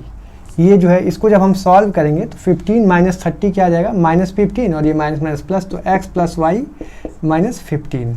अब सबके साथ प्रॉब्लम क्या है कि नॉन नेगेटिव रिस्ट्रिक्शंस, एक्स भी नॉन नेगेटिव होना चाहिए, वाई भी नॉन नेगेटिव होना चाहिए, ये भी नॉन नेगेटिव होना चाहिए, ये भी नॉन नेगेटिव होना चाहिए, सारी जो कंडीशंस हैं वो नॉन नेगेटिव होनी चाहिए। और टोटल कास्ट कितनी लगेगी, तो ऑब्जेक्टिव फंक्शन यहाँ से बनाते हैं, ऑब्जेक्टिव फंक्शन, और टोटल कास्ट को क्या करना है, मिनिमाइज करना है, तो मिनिमाइजेशन का ऑब्जेक्टिव फंक्शन होगा।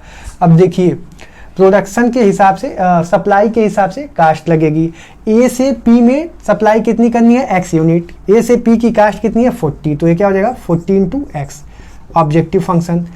ए से क्यू को वाई यूनिट, और कास्ट कितनी है ए से क्यू की, 20, तो 20 इंटू वाई हो गया। ए से आर में कितनी unit, 30 minus x minus y, और कास्ट कितनी है 20, तो ये क्या हो जाएगा 20 into 30 minus x minus y. अब देखिए बी से पी को कितना, 15 माइनस एक्स, और कास्ट कितनी है 20, तो 20 into 15 minus x, plus B से क्यू को 20 माइनस वाई, कास्ट कितनी है 60, तो 60 से मल्टीप्लाई हो जाएगा, प्लस बी से आर को कितनी देनी है, एक्स प्लस वाई माइनस 15, और इसकी कास्ट कितनी है जो है 40, इससे मल्टीप्लाई हो जाएगा।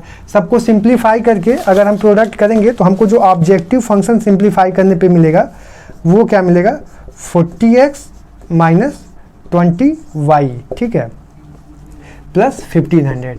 अब इजी कैलकुलेशन हो, इसकी वजह से हम ये कांस्टेंट वैल्यू है, इस पर तो इफेक्ट पड़ेगा नहीं, एक्स और वाई पे ही इफेक्ट पड़ेगा, तो इसको हम चाहें तो छोड़ भी सकते हैं। तो जब mainly objective function mathematical formulation करके रिजल्ट में लिखेंगे तो ये कांस्टेंट वैल्यू को छोड़ सकते हैं, क्योंकि इस पर डिपेंड नहीं करेगा ऑप्टिमल सोल्यूशन।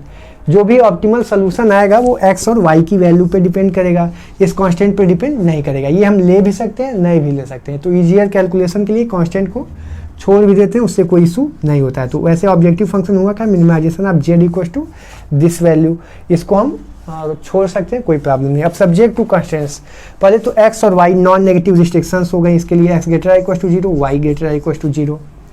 और क्या हो गया देखिए next, 30 minus x plus y, 30 minus x minus y, तो क्या हो गया ग्रेटर इक्वल टू 0। तो यहाँ से क्या मिल जाएगा, x plus y less or equal to 30, एक कंडीशन यहाँ से मिल गई। यहाँ से देखिए 15 माइनस एक्स जो हो गया greater equal to 0, this means what, x less or equal to 15। ऐसे ही यहाँ से क्या मिल जाएगा, y less or equal to 20। यहाँ से क्या मिल जाएगा, x plus y minus 15 greater equal to 0।